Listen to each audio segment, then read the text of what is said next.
I would like to call to order the regular board meeting of the Board of Park Commissioners of the Lake Bluff Park District of October 25, 2021. Marcia, would you please do the roll call? Commissioner Beeler? Yes. Commissioner Lane? Here. Commissioner Raymore? Here. Commissioner Reeder? Here. Commissioner Walsh? Here. Commissioner Weber? President Greenfield? Here. Yes, and Commissioner Weber has advised us of his absence due to vacation. Next on the agenda is the approval of the agenda. Do we need any explanation on this, or can we? Yeah, I'd like a little discussion. I guess I'd like to make a motion that we remove the agenda item on the new topic about the golf fishing contract renegotiations approval. I just think there's been, we haven't had a report from a committee on this. There's been a lot of angst going on today. And I think it would just help if we made sure that we were clear in how we were putting this together, and that the community was assured that it wasn't going to disrupt issues with our other community discussion around the wetlands. Okay, this issue, as we've discussed, is not about extending the lease. This is only revising the current lease and revising the current contract until the end of the term we have for the contract. So it is only discussing a change in terms for our current contract until the end of 2023. It is not about extending the contract. And by improving the terms, it improves the results and finances of the Park District. Sue has made a motion. Is there a second to this motion? I second the motion. I also believe that we should defer the topic until possibly our next meeting, because there is a lot of confusion out there on the intent of the agenda item. Unfortunately, it was vague on the agenda, where there are community members that believe that we'll be voting on extending the contract with Golf Visions. And although I know that is not the case, I think the responsible and right thing to do is to defer the agenda topic until possibly our next meeting, if that's appropriate. So I second Sue's motion. Marcia, would you have a roll call, please? This would be to remove the golf course topic from the agenda. Okay. Commissioner Beeler? No. No. Commissioner Lane? No. Commissioner Raymore? Yes. Commissioner Reeder? Yes. Commissioner Walsh? No. President Greenfield? No. Can I please have a motion to approve the agenda as it is written? So moved. Second. Marcia, roll call, please. Commissioner Beeler? Yes. Commissioner Lane? Yes. Commissioner Raymore? No. Commissioner Reeder? No. Commissioner Walsh? Yes. President Greenfield? Yes. The agenda is approved. Before we go to the statement of visitors, I would like to say to all the visitors who are out there that we are using a new Zoom program this week that is really more appropriate for the larger meetings we're having and is typically used by other agencies. And so if you do have a statement at any point during the evening when it's called upon, you can raise your hand. There's a part for you to raise your hand, and we will then recognize you at the appropriate time. The statement of visitors is included and is only for topics that are not on tonight's agenda. And speakers for both this and for other comments that are made will have a 3-minute time limit per citizen as per our policy. So do we have any statement of visitors? Hi, this is Sandy Hart. I have a statement for an item that's not on the agenda. Okay, thank you, Sandy.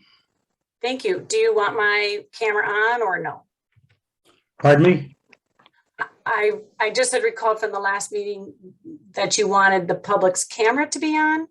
I'm fine with it not being on. I just want to make sure you knew that. Whatever you prefer. Okay, I don't even have the option, so I wasn't sure if Okay, somebody all could get it. So, okay, thank you. My name is Sandy Hart. I am the chair of the Lake County Board. I'm also a Lake Bluff resident at 455 Pine Court. I just wanted to say thank you very much for allowing me to present to your board last week. And if there are any questions that I can answer for you, please don't hesitate to let me know. I have had some questions from some residents as well as a board member. Please know that Kurt Wolford is very busy with budget hearings and some DCEO projects. So if you can give me your questions, I will do my best to make sure they are answered.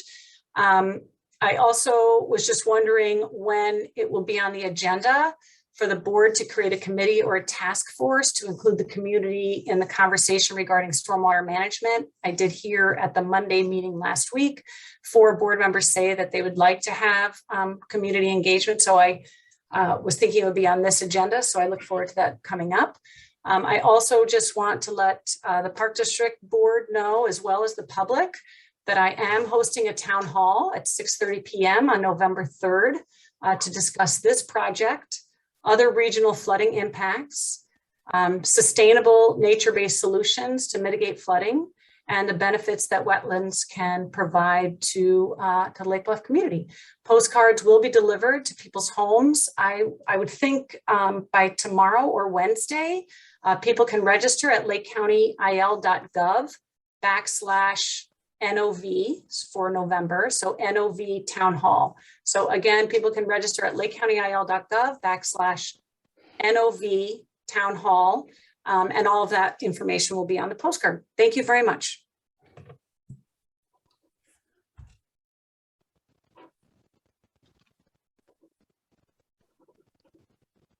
Do we have anyone else?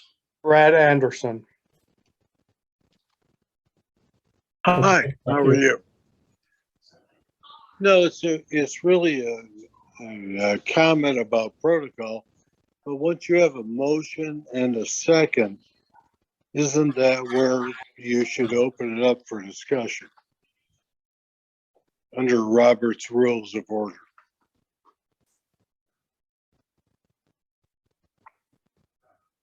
He did that. This is Scott Pium. I'm the attorney for the Park District. The motion was to, the first motion was to defer the golf visions, and it was open for comment. I don't think after the second motion for approval, there was a provision to open up for discussion. It's kind of it's a perfunctory motion to approve the agenda. Right. If the board had wanted to comment on it, the board was able to comment. I didn't hear a call for a discussion. I may be wrong. I don't know that there was a call for a discussion. I wasn't. In perfunctory matters, there typically isn't a call for discussion, but the board is available. It knows full well that it can speak up if it has anything to say. So I don't think that there's anything improper occurred. If I'm unsure of what that would have done here. Okay, thank you. We have a comment from Marietta Hatz. Yes. Marietta Can you hear Hatz? me? Yeah, if you would. Can you hear me? Hello? Yes. Yes. Okay, great. Yes. My name's Marietta Hance. I live at 600 Arbor Drive in Lake Bluff. I'm going to ask some questions about the discussion I've heard about Lake County stormwater management, a golf course, stormwater management, mitigation. I've heard comments about the golf course losing money. I just don't feel like I have information about what seems to be a very, very important issue. And just to prepare myself for today, I walked the golf course today. Marietta, excuse me, but we really want to leave, at this point, we want to leave the statement of visitors to statements about things that are not on this evening's agenda. There will be time when we discuss the agenda items to discuss those specifically. Okay. Oh, very good. I look forward to that then. Other items. This is our other items. Thank you.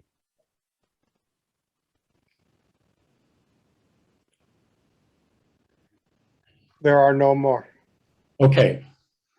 If we will move on then to verbal communication staff. John, do you want to take this? Sure. I just briefly going to mention a few things that are included in my report for the board. And I want to touch on a couple of recent ribbon cutting ceremonies that the Park District hosted, including one on October 9th for our new pickleball courts. And then we had another ribbon cutting ceremony on October 23rd for the Sunrise Beach Access Improvement Project. So that was this past Saturday.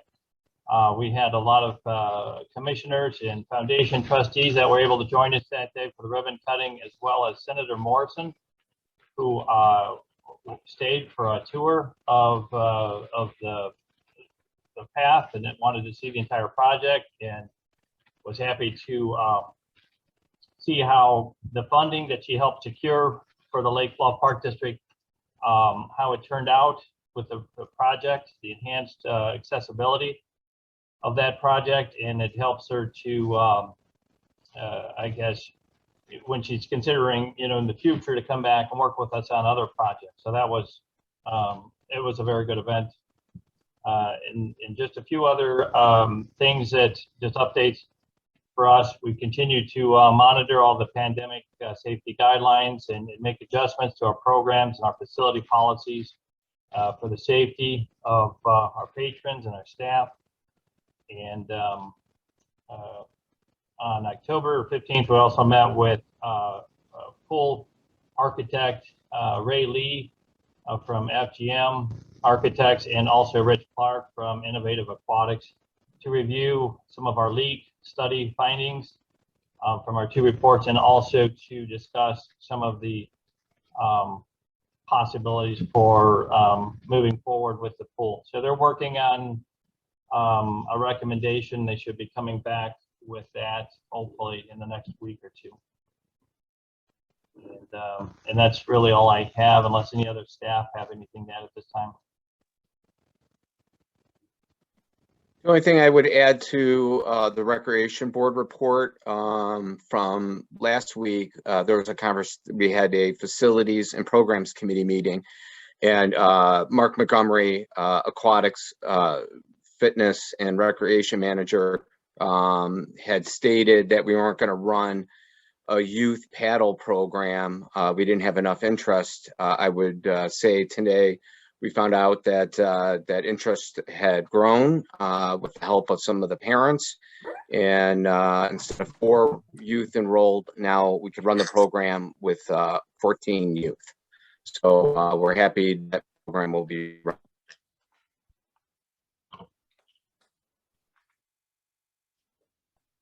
Okay, thank you, Jim. I had a question, mainly concerning the Health and Fitness Center report. And I see the numbers have been going down the last couple of months. Is this, I mean, do we think this is a COVID thing, or? That is correct. Yes. We'll be running 2 promotions in November and December. We anticipate with the college students coming back, we have seen a trend with younger memberships coming in, and more than we've had in the past. We'll be running a special through the holidays of $99 for 2 months for college students returning back. And we hope that will pick up with the memberships. Okay. Fine. Finance Administration Future Planning Committee. Scott's not here. Jennifer, do you have anything to say about your meeting? We did have a meeting, but no, nothing in addition to report from what we have here. Okay. Thank you. Parks and Beach Committee, Jennifer. We have not met in the last quarter. We probably will have a meeting coming up soon. All right. Thank you. Emily, Facilities and Programs Committee. It's not you, it's Emily. This. Yeah, we met last week and we went over the goals for the committee and discussed the cost of recovery strategy that the Park District does. And I think the highlights were, for me anyways, was the welcome packages that we're doing with the Chamber of Commerce. That's going to be monthly, I think. Jim, you said you want to talk about that a little bit because I think it's pretty exciting, especially for new memberships. Yeah, it'll be monthly. They expect to hand out 40 packages per month. That's for Lake Forest and Lake Bluff with the chamber. They're excited to include us. We'll be doing different packages based on what seasonal programs we offer, as well as events and memberships. So we'll be doing that from, it was only $100 to be part of this because they have to, they hand deliver all 40 of them. So it's great promotions for both Lake Forest residents and of course our residents for Lake Bluff. And I think the other exciting thing that we're discussing is the app, looking into an app for the Park District to help with membership and programming. So, and Jim's on top of that too, if you want to just highlight that too, Jim. Yeah, so after the first of the year, we're gonna have some discussions with a couple of software companies. The main one that we were working with pre-COVID, actually, they were supposed to come in the week after March 13th of COVID 2020, and they had to cancel that. But we were beginning the process to discuss with them an app as well as their software program. So hopefully we can pick up that discussion again right after the first of the year with the Facilities and Programs Committee. Great. Friends of Lake Bluff Parks. Nikki, is there anything to report? You're on mute, Nikki. We have not had a meeting. We have a meeting coming up next Monday on the 1st. Okay. Commissioner comments? Do any commissioners have comments they want to make? I do want to say for the fitness center, I think it's been really hard just because with the mask mandates and there's folks, I know that when we had our meeting, Jim discussed that some of the just issues with folks wanting masks and some folks don't want masks, but I really think one of the solutions that they've done is really excellent. I tried it out today, was the separate room where you could be in without a mask. So they're trying to work with all the members, which I think is awesome. So kudos to Jim, John, Mark, Katie for coming up with that solution to try to meet everybody and you know, in their situation of what's comfortable for them. So yeah, so they're trying to bring people in. So thanks. Any other commissioner comments? Okay, President's report. I just have a few things that I wanted to go over quickly, mainly related to all the communications we've been having lately. First of all, we have continued to get a lot of emails from residents across the Park District area. And I want to thank everybody who has emailed us. And as before, while we may not, and generally the board does not individually respond to these, John and his staff try to get back to everybody, but we appreciate everything that's coming in. We certainly read them. We take note of what you're saying. And we are aware of what you people are writing to us, and we appreciate your comments. Having said that, I think there are a few areas where that I would like to comment on. First, there was, I think, quite a bit of disinformation spread about some of the topics we're discussing tonight.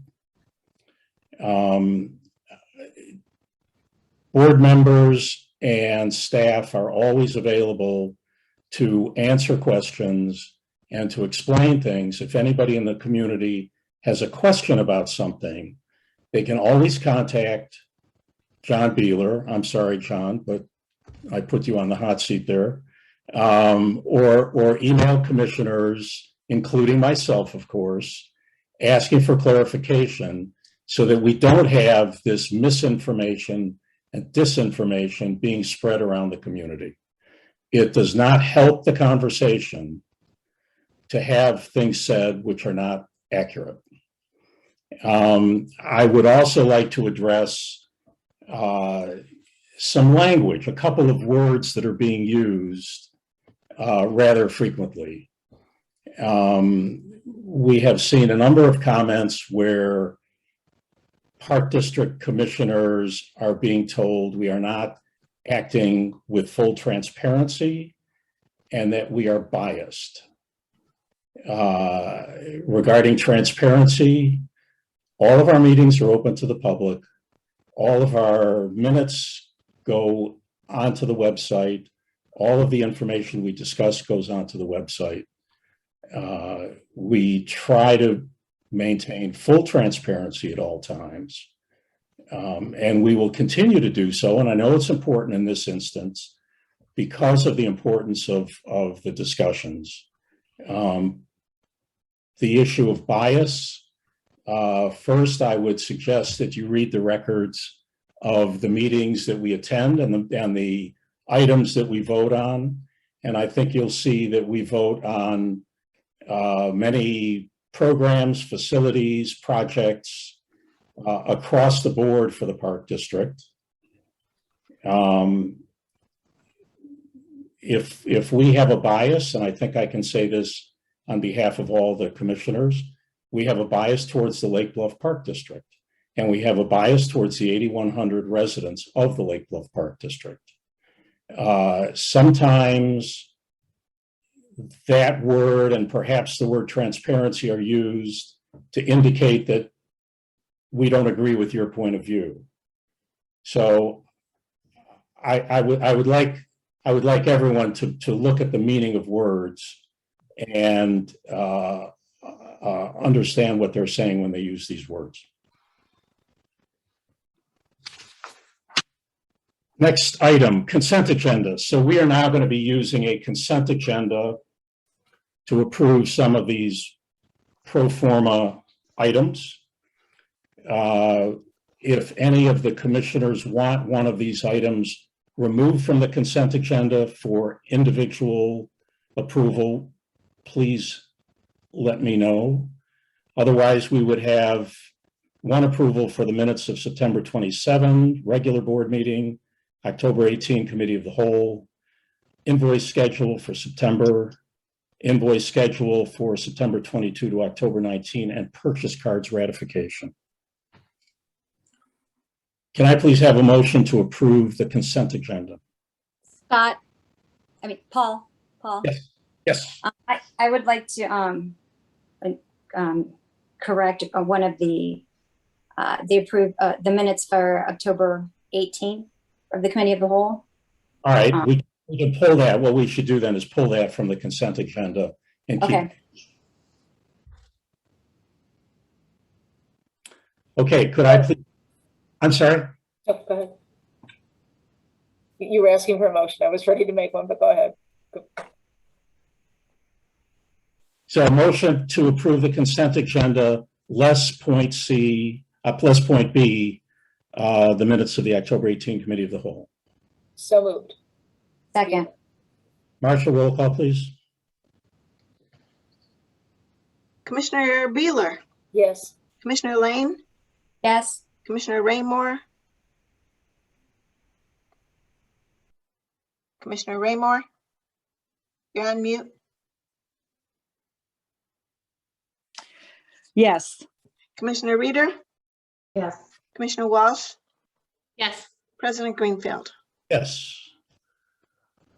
Okay, now, can I please have any comments you might have on the minutes of the committee of the whole meeting from October 18th? Emily, you I want just, to? yeah, I want to make a correction of what I stated.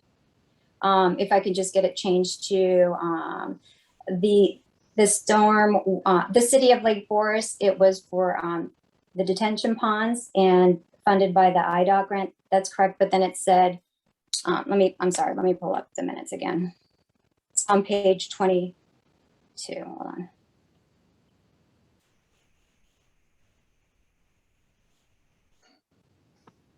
on. Yeah, so it's two, and it's not retention ponds, it's detention ponds. Where is it? And then, I'm sorry, Where is this? page 22. It says Commissioner Lane reported. Okay. So those are, it's two detention ponds, not retention ponds. And then I said that when I said, because it says she commented that this project would be destroying, not that comment. The presentation, the stormwater, wetland, and credit presentation would involve destroying native wetlands to make the proposed wetlands that causes the vicious cycle of flooding. So if I can just get that corrected, because it looks like it's referring to the project for the IDOT in Lake Forest one, but I was commenting to the stormwater, wetland, and credit presentation that would involve destroying native wetlands to make the proposed wetlands that would cause the vicious cycle of flooding. Okay, thank you. Can I please have a motion to accept Thank the you, Marcia. You're welcome. minutes of the October 18, 2021 Committee of the Whole with the changes proposed by Commissioner Lane? So moved. Second, Marcia, roll call, please. Commissioner Beeler, Yes. Commissioner Lane, Yes. Commissioner Raymore, Yes. Commissioner Reader, Yes. Commissioner Walsh, yes. President Greenfield. Yes. Finance. Josh, do you want Yeah. to? I have together both the year-to-date financials and the 2021 year-end projections. For the year-to-date, the general fund is below budget in revenue by $214,000, and that's mainly due to a timing variance from receiving the property taxes versus when we budgeted them. At the end of September, we received 79% of the property taxes that we budgeted for from our tax levy. Year-to-date expenses are under budget by $17,753. Of that, commodities are $4,900 under budget. Contractual services are $29,000 under budget, and personnel services are $16,000 over budget, mainly due to the beach staff. In the rec fund, the year-to-date is over budget by $145,000. And the increase in revenue is mainly contributed to the rec programs in the pool. Year-to-date expenses are over budget $16,000 due to personnel services being over budget by $60,000, commodities under budget by $1,800, and contractual services by $33,000. For our projections for the year end, the general fund, the revenues are $2,012,565, which is above our budget by $56,000. And that's mainly due to the amount of property taxes again. We did receive a payment end of last week for property taxes. It was around $560,000, which brings us up to 96% of property taxes received. We are projecting 98% of collection of our property taxes. For projected expenses for 2021 for the general fund, we're at $1,821,000, over budget by $4,082, with the sub-fund admin being over budget by about $4,000, park maintenance under budget $22,000, and beach over budget $22,000. In the rec fund for our year-end projections, we're at $2,436,000, above budget by $256,000. The increase of revenue is mainly due to rec programs, which is projected to be $195,000 over budget, and pool $63,000 over budget. Projected expenses for 2021 are over budget by $50,558 due to admin and facilities under budget $12,000, rec programs being over budget by about $62,000, fitness under budget by $24,000, racket sports under budget by $30,000, the pool over budget by $46,000. On page 38 through 61, you'll see our projections with actuals of 2019 and 2020 and 2021 budget. It's split up by both the individual, the 5 funds, as well as the sub funds in each of those funds. If you have any questions, let me know. Josh, I'm looking at page 37 and I'm seeing a big gain in the net surplus. I mean, it's a loss this year, which we expected, but it's $330,000 less, which is terrific. Right, and a big chunk of that, I mean, in rec programs, camps, did great. It was $195,000 over budget projected, and same with pool did very well. I mean, we took a conservative approach with COVID, and we definitely went above those numbers. I mean, that is a big difference, and kudos to staff for those programs and getting people out there and getting that done. I mean, I think that's a great result. A big difference. Yeah, I would just like to also point out that we did do that budget fairly conservatively a year ago with a lot of uncertainty about COVID and in the programming. So one thing I just want to clarify, when we say we go over budget on the revenue, that's a positive thing. So just want to make sure that that's, that people understand that's actually a positive thing. Is there any concern that we will not get all the tax revenues? What do we have in the budget? 98%? Yeah, we budget for 98%. Right now we're at 96. As of October 20, I think we got the payment on the 21st or the 22nd. We were at 96.14% of the tax levy. So, I mean, we should reach that 98%, if not higher. But right now we're projecting 98. So you don't see any issues? I mean, you never know until. Right. We're supposed to get the next payment November 18th and then December 16th, and then we'll get one more payment in 2022 to be determined when. So yeah, it does seem like we'll meet that 98 or higher. Okay, great. Do any of the other commissioners have any comments about this?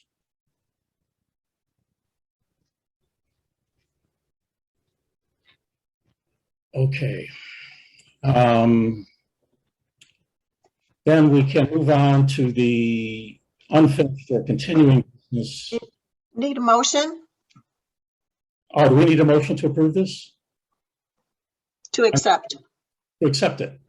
Can I please get a motion to accept the financial reports? So moved. Second, please. Second, Beeler. Roll call, please, Marcia. Sorry. That's okay. Commissioner Beeler, Yes. Commissioner Lane, Yes. Commissioner Raymore, Yes. Commissioner Reader, Yes. Commissioner Walsh, Yes. President Greenfield. Yes. All right. I would like to start the discussion on stormwater and wetlands as I have, and then I have some suggestions, and then we open it up to the board. As we've been going over this, I think the Lake Bluff Park District and Lake County have different objectives relative to the discussions regarding flood mitigation in our golf course. The board's primary goals right now are to do what we can to help prevent further beach and bluff erosion, to keep a functioning, safe swimming pool for residents, and to maintain all our programs and facilities in a fiscally responsible way.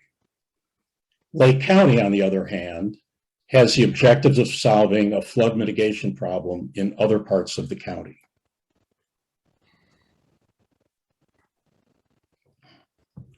Grants from various agencies that were proposed to us by the county will only pay for flood mitigation.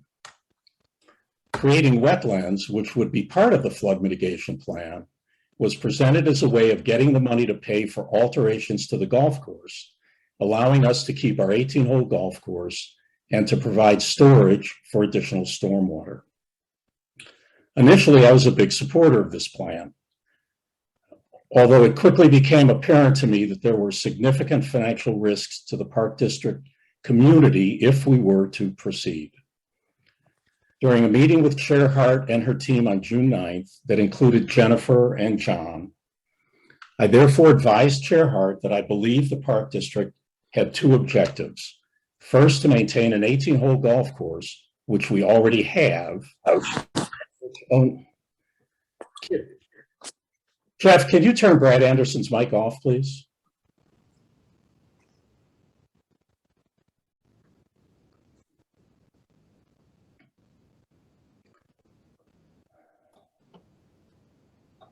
Maintain an 18-hole golf course, which we already have, and which only 3 years ago, the community rallied to support, and this board voted to maintain.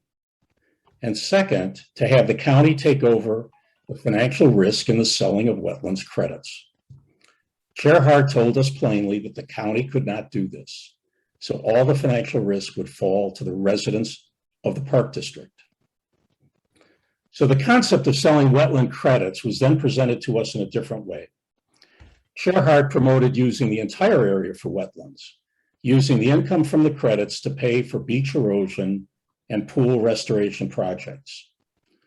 The proposals presented to us by Chair Hart focused almost exclusively on money we would get from selling wetland credits. But we all realize, especially after last week's presentations by Jennifer and Scott, there is a substantial cost side, as well as the issue of timing of revenues and cash flow. We all know that it will take years for us to realize all the revenue, while we will be paying costs from day one. We also all know that once all the costs are taken into account, the revenue figures that Chair Hart mentions in her presentation are not what we will end up with, far from it. At the same time, there is one really critical issue involved in these proposals. As Jennifer pointed out in her presentation last week, once we create these wetlands, we have created them in perpetuity, forever. The golf course is the largest single property the Park District has. But if in, say, 20 or 40 or 60 years, the residents of the Lake Bluff Park District want to do something different with the land, they will be unable to. Think about that. There will never be any use for that land other than wetlands. Once all the credits are sold, the Park District would be paying a substantial sum in perpetuity in maintenance costs for non-revenue producing assets. If we were to take this, what I believe is a really drastic step in abandoning the golf course and creating wetlands in perpetuity, we should fully understand the actual costs and cash flow involved. We need to do a proper cost-benefit analysis. Currently, however, we have no way of calculating the costs involved in this project.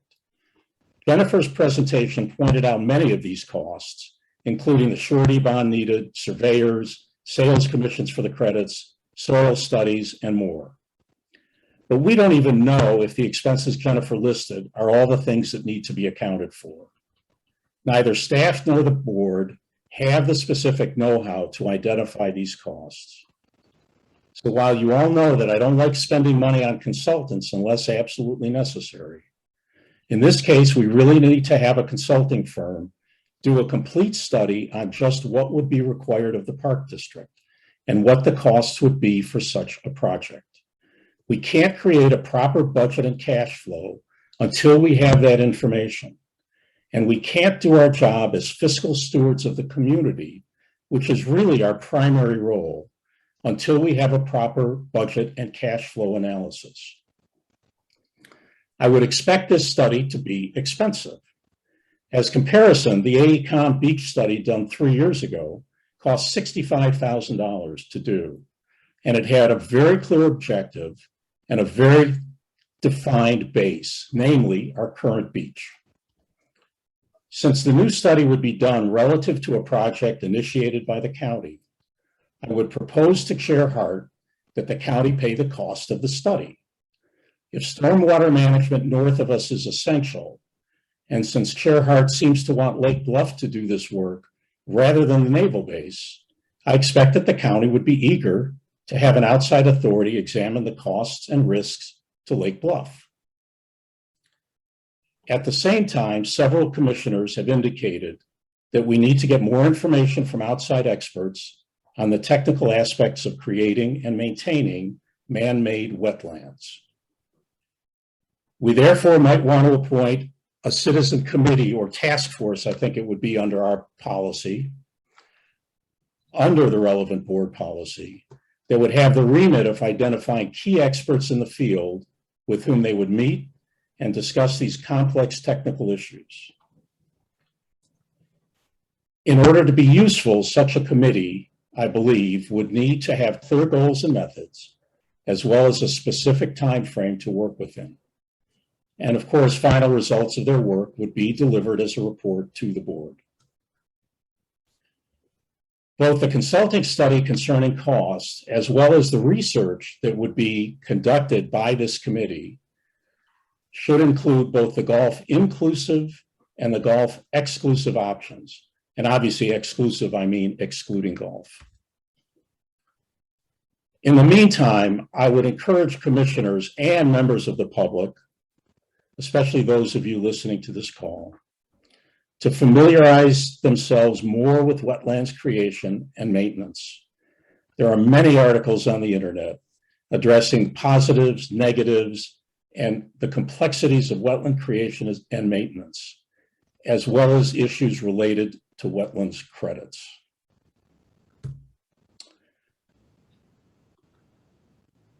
Can I open this to the board for discussion?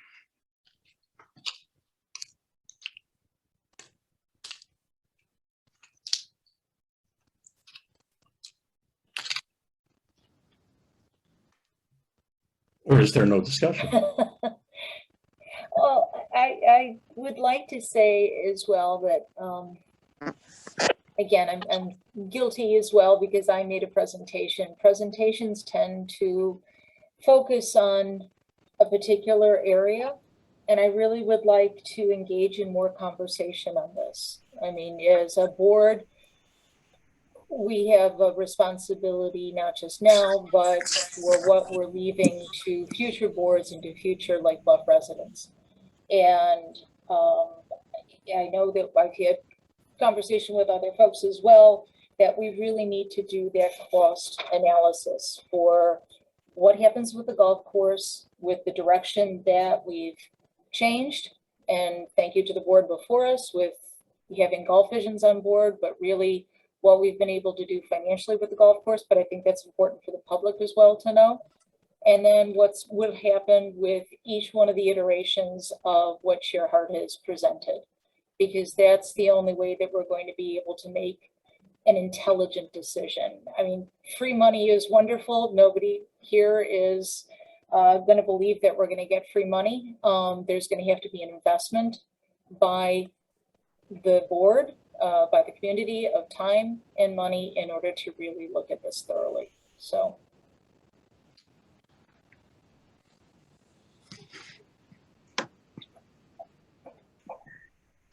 Paul, this is Sue. You know, I've been one of the big advocates of, number one, when we passed a motion for bringing a consultant in to talk about a referendum, the stipulation was that we would look at all sources of potential revenue. And I think, and you know, Jennifer made that motion.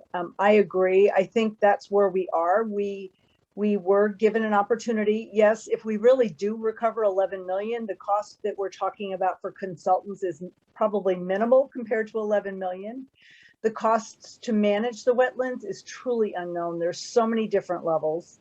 And we all have to take our assumptions out of, I think, out of practice and look at all options available, whether it's golf course or no golf course.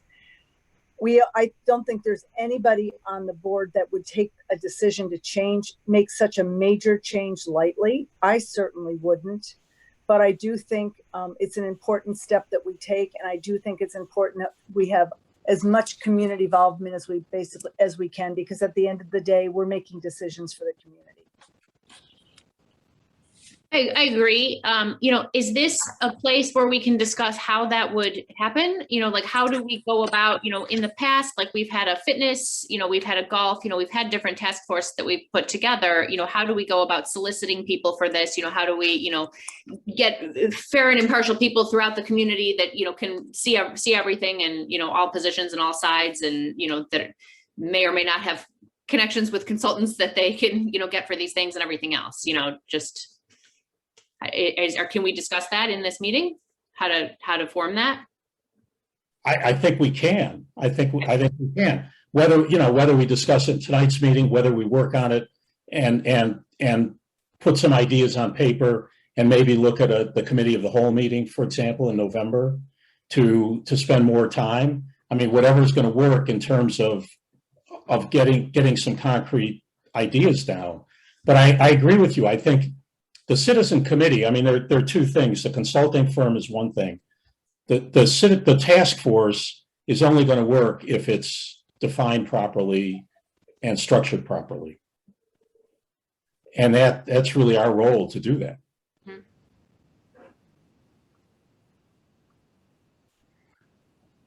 So I mean, we don't have a vote listed on the agenda.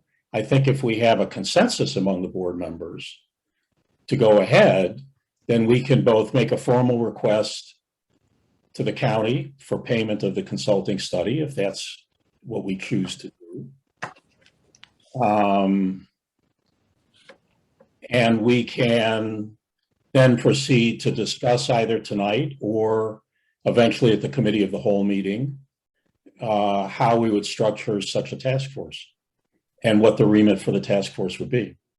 Can we advertise for the task force like we would for a committee member, and then do we want to, talk to people or have people, I don't know. I don't know what the protocol is. Like, I'd be happy to write something up, hey, if you like golf and like wetlands, come join us.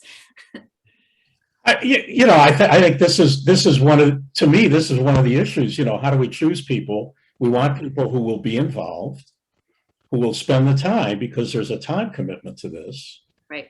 And a lot of time in a short amount of time, because we want to, move forward. Once we start getting answers, we'd like to, And I really think, and I agree with you, Nikki, we do want to move forward, but one of the things that I keep hearing, and I want to be able to emphasize this to everybody, really time, we do have time. We all know that it's going to condense really quickly, but this is not something that we have to make an immediate decision on. If I heard Chair Hart correctly, commitment would have to be by 2024. We all know that it's around the corner, but then we also have the benefit of time on our side. We really need to look at this and vet this and listen to people.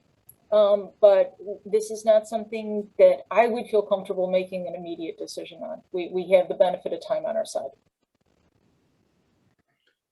I'd also like to, with that citizen community task force, which I fully am in agreement that we need to do, make sure that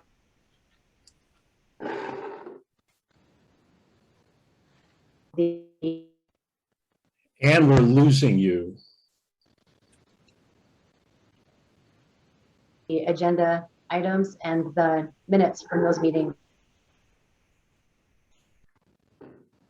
We missed a big portion of what you said, Ann. Are full. Can you hear me? You can you hear me now? Cut out. It seems better now. Okay, can you hear me now? Yes. Oh, okay, great. Sorry about that. So I was going to say that I'm in full support of the community task force, and would also say that it's important that the folks that are on the task force are certainly unbiased and interested in getting all the facts out on the table, and that the communication from the task force should be very transparent as well. So this whole process should be, the meeting notes and everything should be visible to anyone, as well as the financials involved in the decision as well. Agreed, and we hope it's the same on the stormwater management side, because they're obviously going to have to be a resource for us to be able to, again, presentations, I keep doing this, they're narrow. We need to have this conversation, we need to have this discussion, and we need to be able to answer the questions that people are sending to us in terms of commissioners, and we're hearing from other people in the streets. So we need to be able to use stormwater management and other experts as resources. And I agree with you, Ann, it's got to be, we've got to put that information out there for everybody to see. And I think beyond that, not just putting it out there. I mean, I think we need to, put it out there. I think we need to, do some sponsored Facebook posts to show people all the information, to show people the financials on everything. So people that are not seeking this out from our website or attending these meetings, are also finding out about it. Because I think there's a lot of people in the community that don't even know this is going on right now, and we have no idea how they feel. Yeah, That's a great idea. I think we should definitely do that as well. Yeah, all these reports, I mean, certainly, if you look back at the beach report 3 years ago, it was on the website. Once it was presented to the board, it was put on the website. So there's no question, this has to be available to everybody.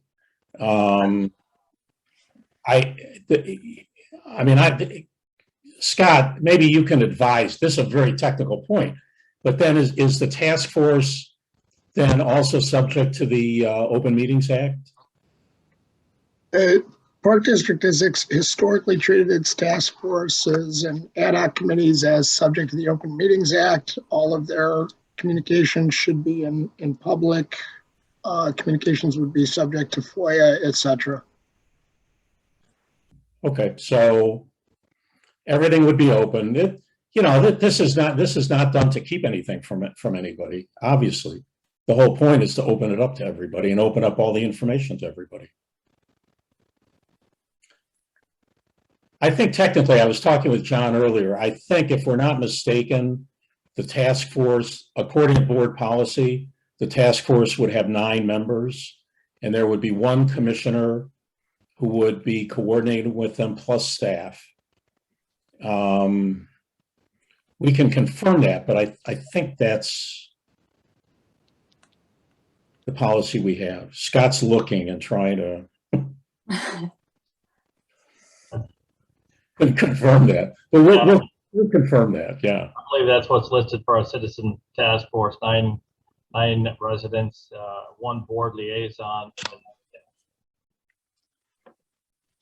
and you're right. You're absolutely right, Nikki. Choosing the right people, choosing people who will do an objective job in collating the information, getting the information that everybody wants to have. And we all want to have this information. We all need the information. I agree with you, Paul, too. I think those are great ideas. I think it's important to have that cost analysis done by a firm, a consultant, and then I agree also with the committee task force. I really want to get the information to people that don't even know they want the information too, though. Nikki, I'm with you. I think this might be a good opportunity to really look at how we communicate. Can we do something? I know the village has their weekly newsletter, and it really seems to be something that people have gravitated to. Maybe something like that on a regular basis, but the task force might have good ideas too. Yeah. I think once we passed it off to the task force, we're done. Yeah, we passed it off. No, I mean, I think that's something certainly that the task force can also recommend. If we give them a remit, we give them a remit. They go do their job. So when would we like to create the task force? what's the time frame, or what's involved in creating a task force? How do we do it properly? I would say sooner rather than later. Yeah, because if we're looking at if I hear correctly, a board liaison and then 8 members of the Nine members. or 9, excuse me, 9 community members. Yeah, this is if this is coming up for the first time tonight, then we really have to start talking about what would be appropriate to do this. And it really, when you say that about the remit, Paul, it's making sure that you know, they have the right kind of parameters and they're bringing the right kind of questions back to us as to what they're doing and how they're looking at this. But we have a committee of the whole coming up next to be able to have something more crystallized by then. I would say if the commissioners can all, you know, start focusing on the issue of putting this task force together, what the remit should be. I mean, after I sent out my request for questions that everybody had, and everybody responded, and we had, I mean, I've got, you know, several pages of questions that we all asked, which, you know, may or may not be relevant questions for the task force. But I think perhaps at the committee of the whole meeting, we can start that discussion. I think your point, Jennifer, that it doesn't have to be tomorrow. We want to get it done and we want to get results in, but it has to be done properly as well. So I think we can start the discussion and see how far we get in terms of defining the remit, time frame we want, how they should do their job. And then I think we have to decide how we're going to recruit members and how we're going to choose members. Is there any information in the, you know, document that tells us about the 9 members and the 1, you know, commissioner? Is there anything that talks about selecting members? Like, you know, is there any other guidance in there? John, do you know? We're looking at you. Not sure. I'd have to take a look at our policy, our board policy manual. Yeah, if there's, and I can look too, but if there's anything in there, you know, that might be helpful to us. Just, I've been part of this, you know, selecting people in the past for task forces, and I don't remember, you know, exactly how we did it. I know when I was on the racket committee a few years ago before I was on the board, and I know I was never interviewed by anyone. Chris just came and asked me if they'd make me on the committee. Yeah, and I was also on the fitness task force committee, task force. We were coming up with that fitness strategy committee, and I was just asked to. I wasn't interviewed. I was on fitness, but I was on as a committee member, so. I suspect we can do it any way we want. I mean, I don't see why we couldn't interview those committee members the same way we interview non-board committee members for our standing committees. You can create a task force or committee in any way that you want. It's your policy. You can change it also.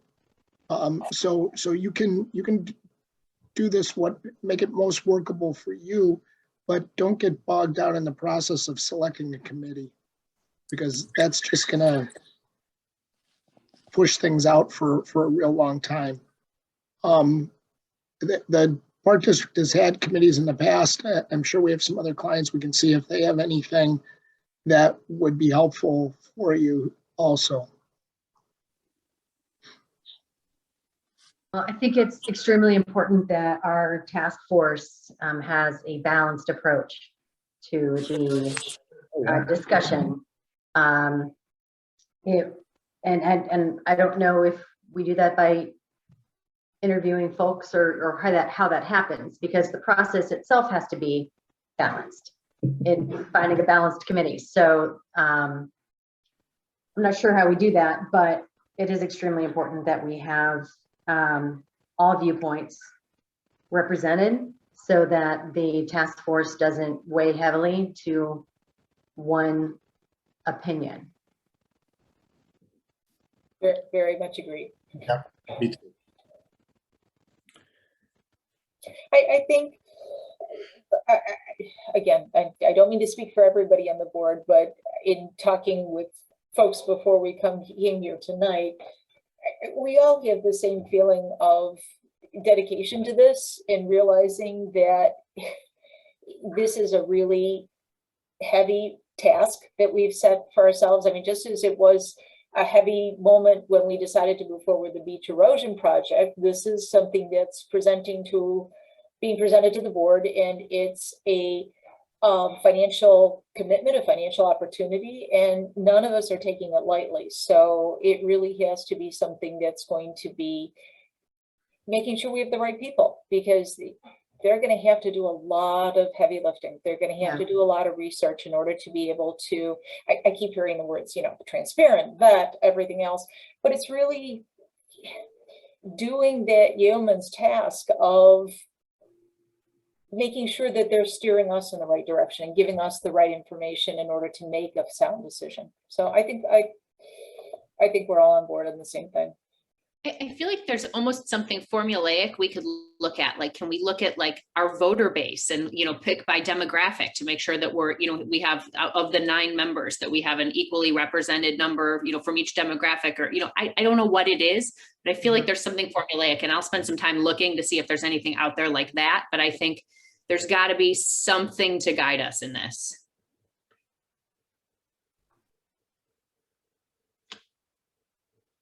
All right, so we're all in agreement that this is something we want to do, correct?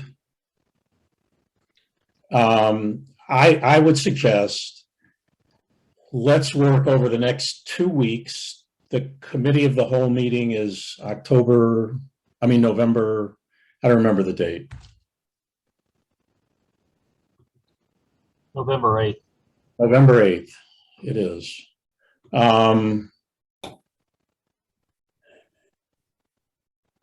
And in the interim, let's work on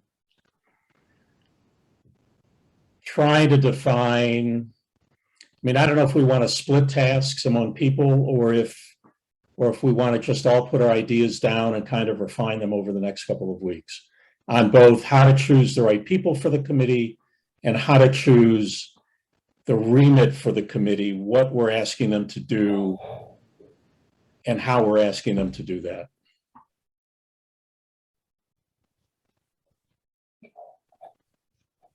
What do you think? Should we all put thoughts down and then discuss it at the committee of the whole meeting? I think that's a great idea. I think having everybody brainstorm with ideas, and then we can come together and discuss at the whole committee.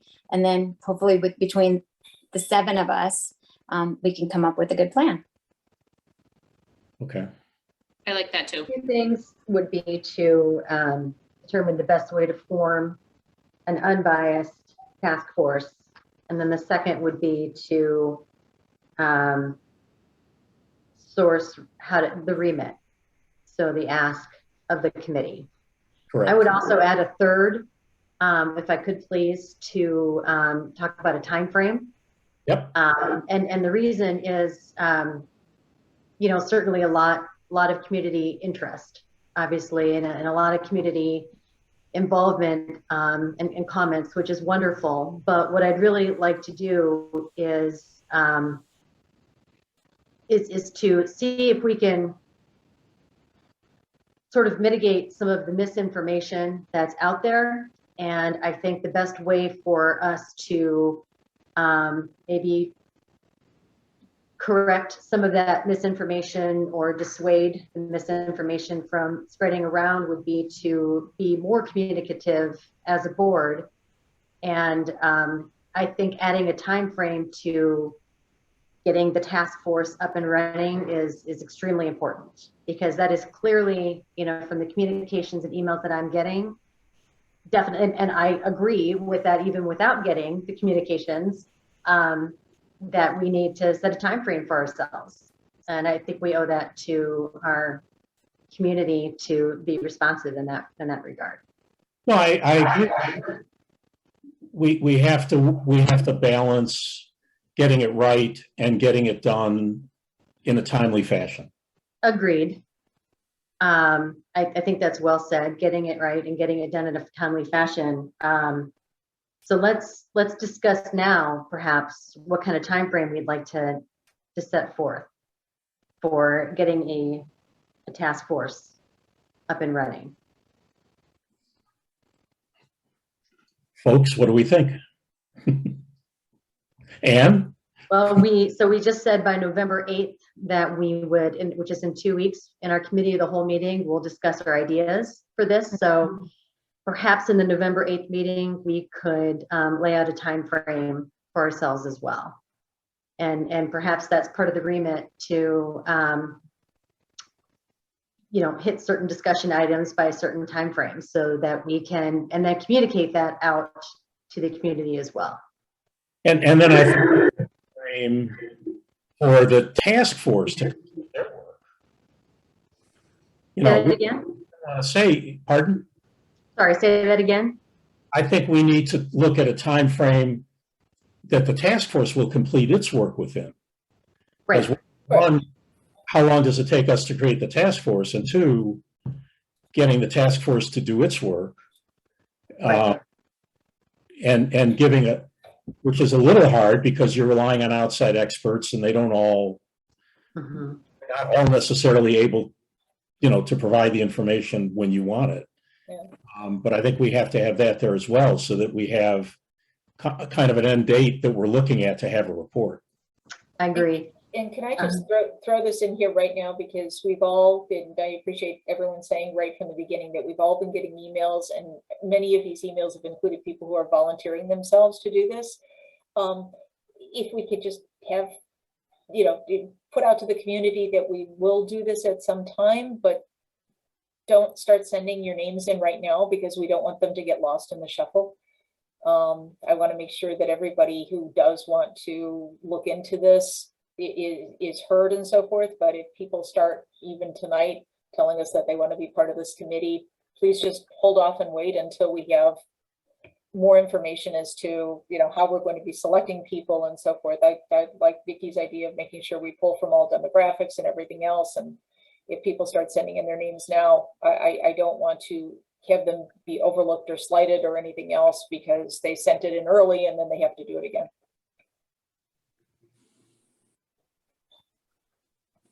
All right, so for the committee of the whole meeting, we're all going to put our heads down and focus on how we feel we should choose task force members. And just so we don't confuse things, we'll call it a task force. How we're going to choose task force members, what the remit for the task force members is going to be, both in what they are investigating and how they're going to go about doing that. We will work on a time frame that we will get this set up and running.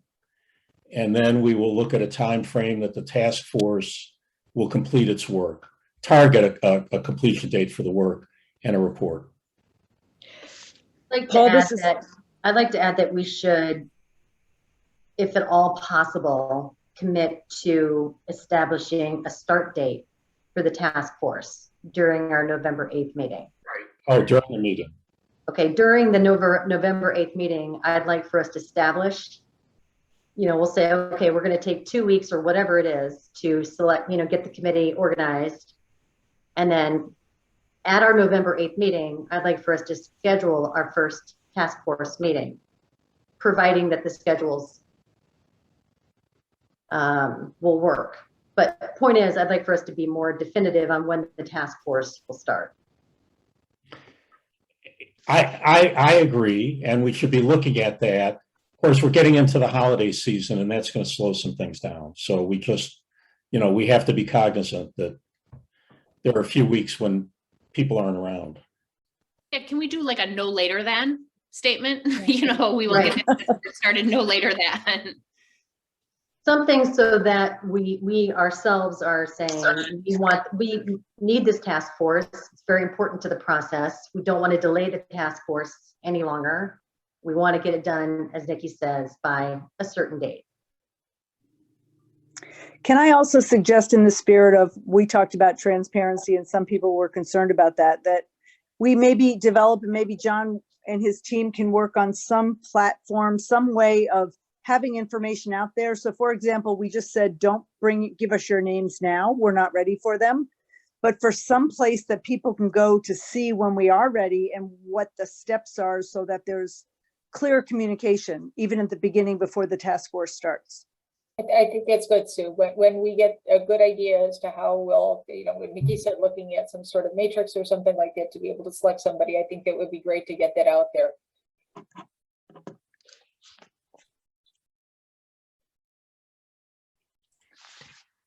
Okay, so we have that work ahead of us the next 2 weeks. If we can go back to the consulting project on the finances, I mean, to me, that's a role for a consultant. That's not a role for a citizen task force.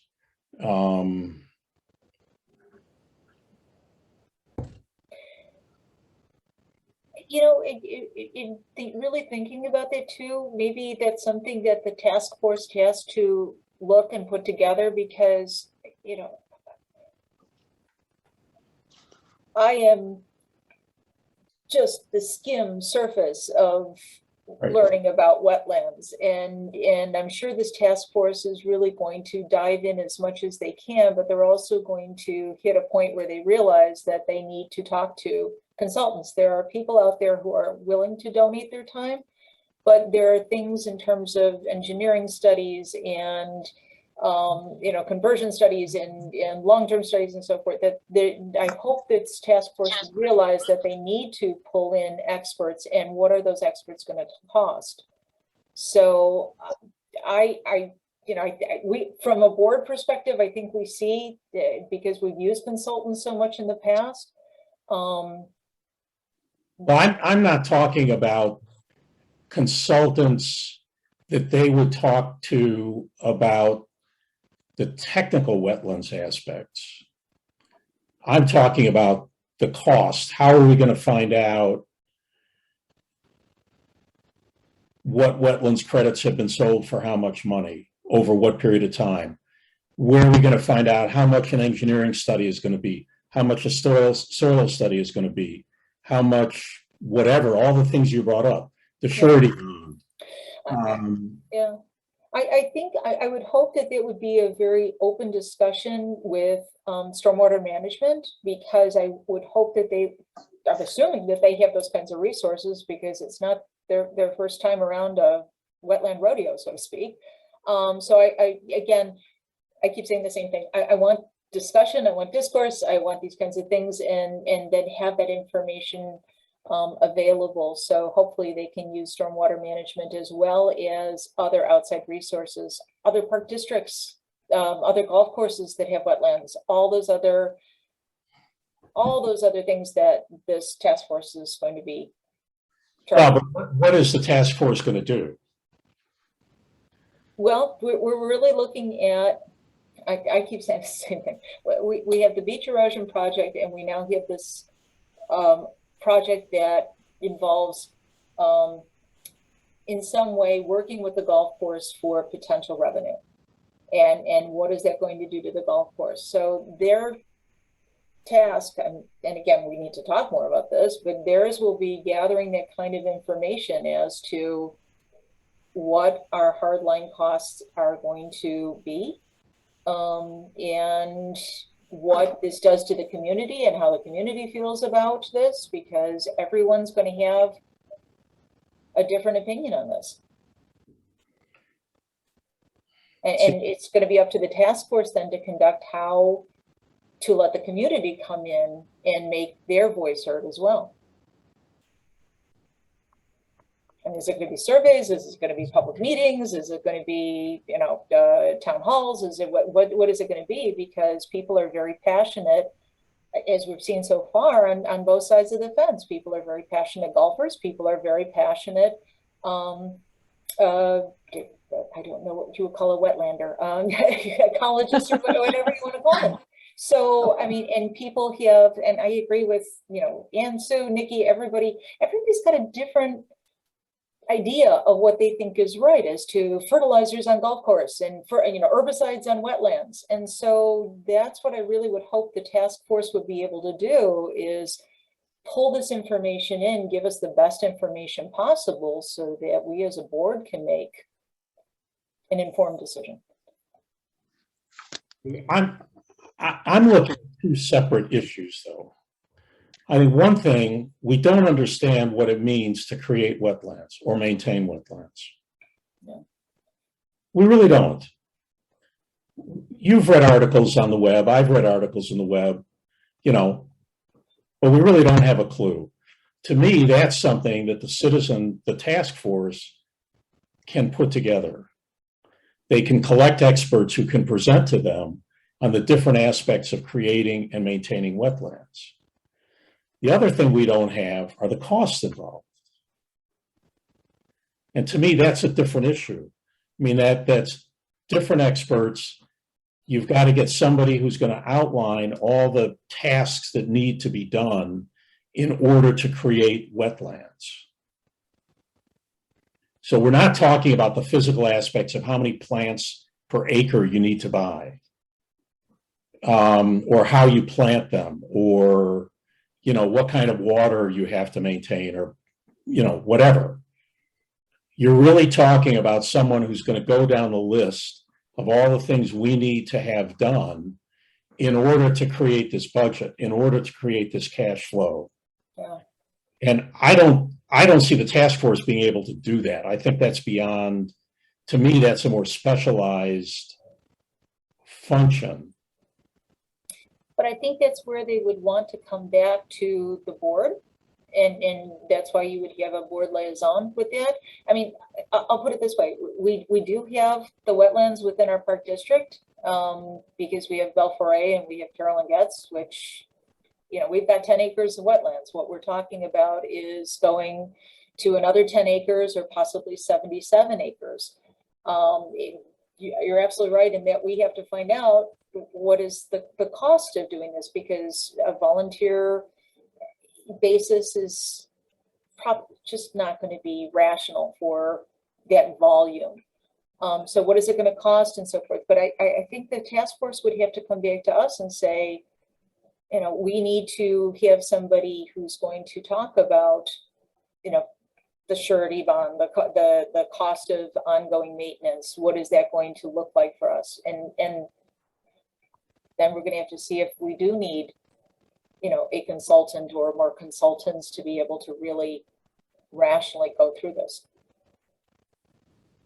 Well, and we have the, estimates on the golf course and things too, but, in the option that includes a soccer field and, a dog park, we don't have any cost estimates on that either, or on what revenue those could bring in. Yeah. And frankly, the estimates we have are really rough estimates. Yeah. Or even going back to Sam Beckman's different iterations of, a golf course. Would people be happy with a modified 18-hole? Would they be happy with a 9-hole? Can we sustain the golf course financially with a 9-hole because of how that would change how we run the golf course? These are all things that we need other voices. Well, I think we have to think about this, because I think we have to, we have to recognize what a task force is capable of doing and what they're not capable of doing, and not give them so much that they're not going to be able to do anything properly. And we want people to volunteer for this. This isn't to scare them away. This is just to open their eyes. Exactly. I think we have several professional volunteer task force members within the community of Lake Bluff, and they might be able to even help us vent this out on what the scope of the task force responsibilities are. I'm sorry, Sue, I didn't. Well, there's several task force people. We have several people in the village who have been on more task force than you can even name. And I think they would probably be willing to share the best way to set boundaries, et cetera, for the task force. Just So- more people to talk to. I'll talk to some before the 8th. So we're going to appoint a task force to appoint another task force. Yeah, exactly. Can I hop in here? We have some comments. There's some comments from the public in the Q&A. When will we be addressing? At the end of our discussion, Okay, all right, thank you. we'll take comments.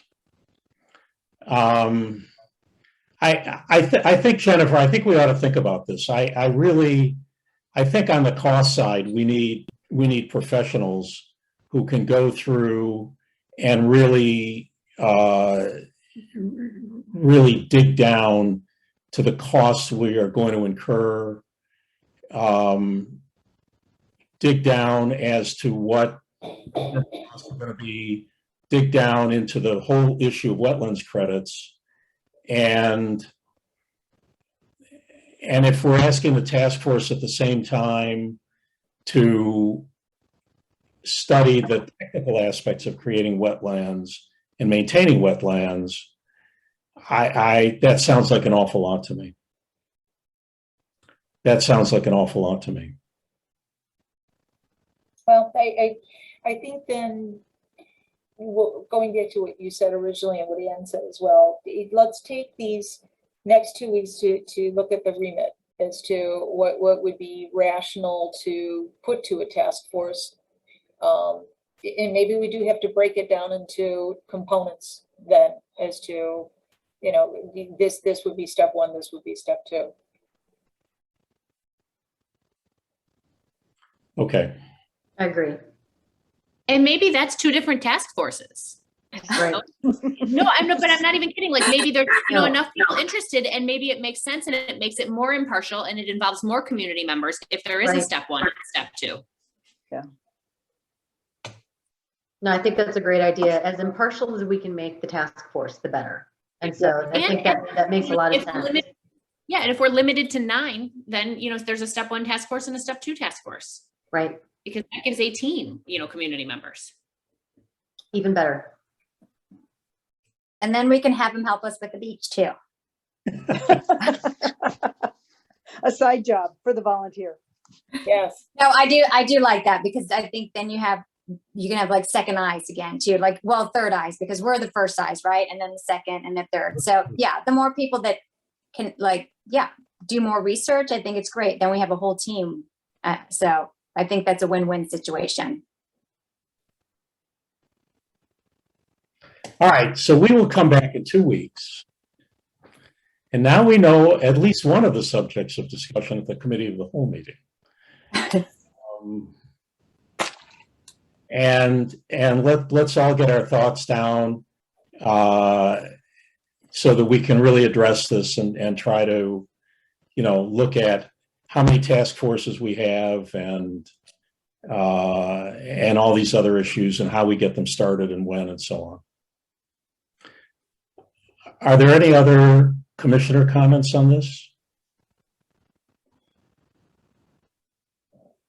Okay, if we have people from the public. Sandy Hart. Thank you. Hi, this is Sandy Hart. I want to thank the board for this commitment to create a community engagement committee. I think Commissioner Walsh has a great idea about getting the word out via social media as well. So it's being pushed out, right? And also for the idea on the composition of the task force or forces. I did want to suggest that it could be helpful for the Park District to work with maybe Lake Forest Open Lands or the Forest Preserve to get information on wetlands and the dog park. I did include some of that in my presentation from last week, but of course there was a lot of information there. I just want to say, please recall that stormwater management would be paying for all the costs to create the wetlands, and there's a donor who is willing to pay for the short-term costs up to $1 million of those wetlands. I was copied on a letter that was sent to the board today, and the donor has asked that I speak during public comment, and so I'll do that. It's this excerpts from the letter that was sent to the board, but they wanted to make the public aware they are still an anonymous donor.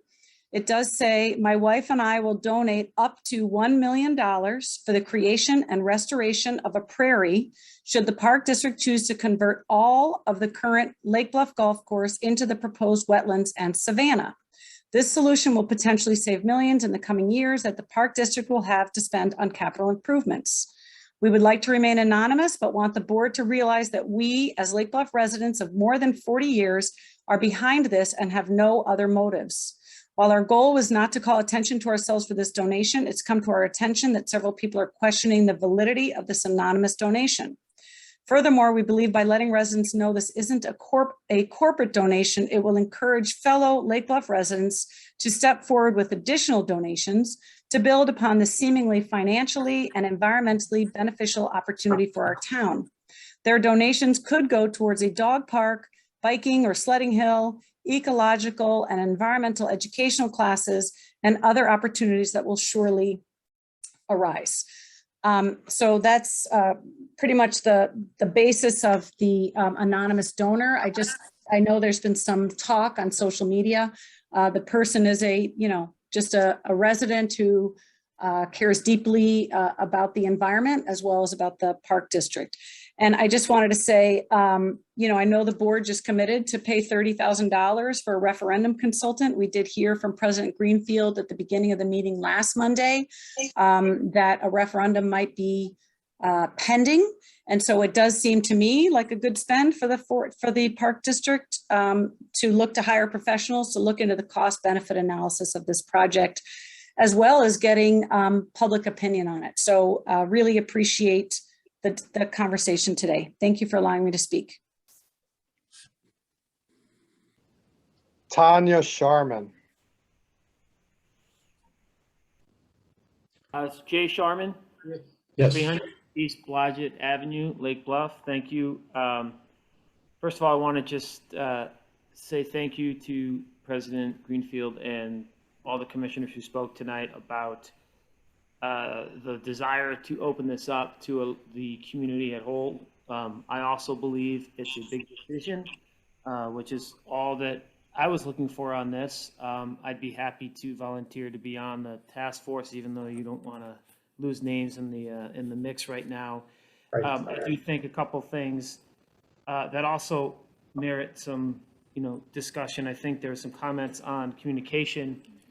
I think that'd be a great service to be more consistent in outbound communication. So to your point that there is no misinformation and that the hard work and volunteer work that you do on a regular basis is seen, that's out there. And I also think, President Greenfield, I mean, you mentioned at the beginning about be careful about the word bias and things like that. I think it's all about context, right? I have one goal, and that's just to get all of the facts out there. I think, as it relates to comments like the community rallying 3 years ago, I was one of those people who rallied. I was for the golf. My wife was for the golf course staying open. At that time, the other option, as we know, was selling land to a developer. There's a potential for $11 million in gross revenue with some expenses to be, explored. I think it's a times change. It's a different scenario. And all we're asking is that everyone come to the table with open minds and couldn't support more kind of an objective viewpoint so that the town can make a decision. The last piece, and I'm not sure if this is what you were implying at the end, President Greenfield, but I would say that the $65,000 or whatever a consultant would be, there's no one on the task force, I would think. There might be one or two that if we get lucky that are experts in this field that know all of the ins and outs and all the things you talked about, which is why I think consultants are hired. It's why you hired one several years ago for the beach. And with the stakes this high, I think it's a small investment to make for an absolutely significant return that could benefit a lot of other things. So thank you for your time. I appreciate the thought that you guys put into this and your willingness to go on record to make this an open communication and have a task force that involves the community. So thank you. Thank you. Todd Porter. Okay. Mr. Porter? Yes. Can you hear me? We do. Thank you. So I was not planning to speak tonight. I really feel like I've probably communicated enough on this issue, and I'm sure many people agree with that. But President Greenfield's early comment about transparency gave me a thought that maybe could help you in that regard, which is I just looked at the village trustees website, and they have a meeting tonight, and they have readily available on their site for the public to download slightly over 100 pages of documents. And I believe it's actually this exact same packet of materials the trustees receive for the meeting, and obviously excluding confidential matters. So that's consultant reports, budget reports, all of that material that the village trustees rely on. And then I've looked at your park district website numerous times recently, and primarily you provide an agenda that broadly describes what's going to be discussed, and then for some meetings there's a video of what actually transpired, but there's no easy, readily available way to find the packet of materials that I'm sure you got for this meeting tonight. I have found materials from as far back as 2018 on your site, and those actually may have been related to task force from that period. And I suspect, you're following the law, but clearly you are not as accessible and transparent as the village in disclosing the underlying documents and data that are behind your decisions. And I know those documents can all be FOIA'd, and I have actually done that recently, but that's difficult, costly, and inefficient for most of the public. So I think a big part of your transparency problem, or your reputation for transparency in the public, is you're really falling short of the transparency standards set by the village. And related to Jay's comment a minute ago, by providing that material, you would also greatly solve the problems you believe there are about disinformation and misinformation, which I suspect maybe largely refers to me. But I assure you that if you provided all the documents and budgets and reports, you would solve that problem. And lastly, and I think you will appreciate this, regarding the task force, I heartily applaud your decisions to set up a task force. I think that is an outstanding idea, and it's great. But sadly, I must hereby declare that if I'm nominated to the task force for the good of the community, I will decline. Thank you, Mr. Porter.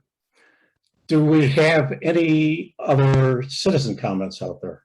A couple more. Marietta Hance. Marietta, yes, you were on earlier and you wanted to say something, please. Yes, President Greenfield and the board. I'm smiling now because I wanted to chime in earlier, and I'm very happy I waited, but in between then and now, I made my notes. And I'm smiling because my notes say, what we need is the opportunity for open and informative discussion. We need the opportunity to ask questions and learn all the facts. I think I wrote here too that we can all agree that we need to do something to improve our stormwater management. I hope we can take this to a wider audience. I underlined task force 2 times. I'm not kidding, I really wrote all this down. How can we balance the beach and bluff erosion and the pool with this other exciting opportunity? We need a timeline, we'll need civil engineers, and wondering if this has ever been done before. I'm sure that there are park districts and communities out there that have faced this issue, and I think that we could probably learn a lot from what they've been through. So I'm very happy I stayed to listen to all of this. I think that you're doing a tremendous job and such a service to the community.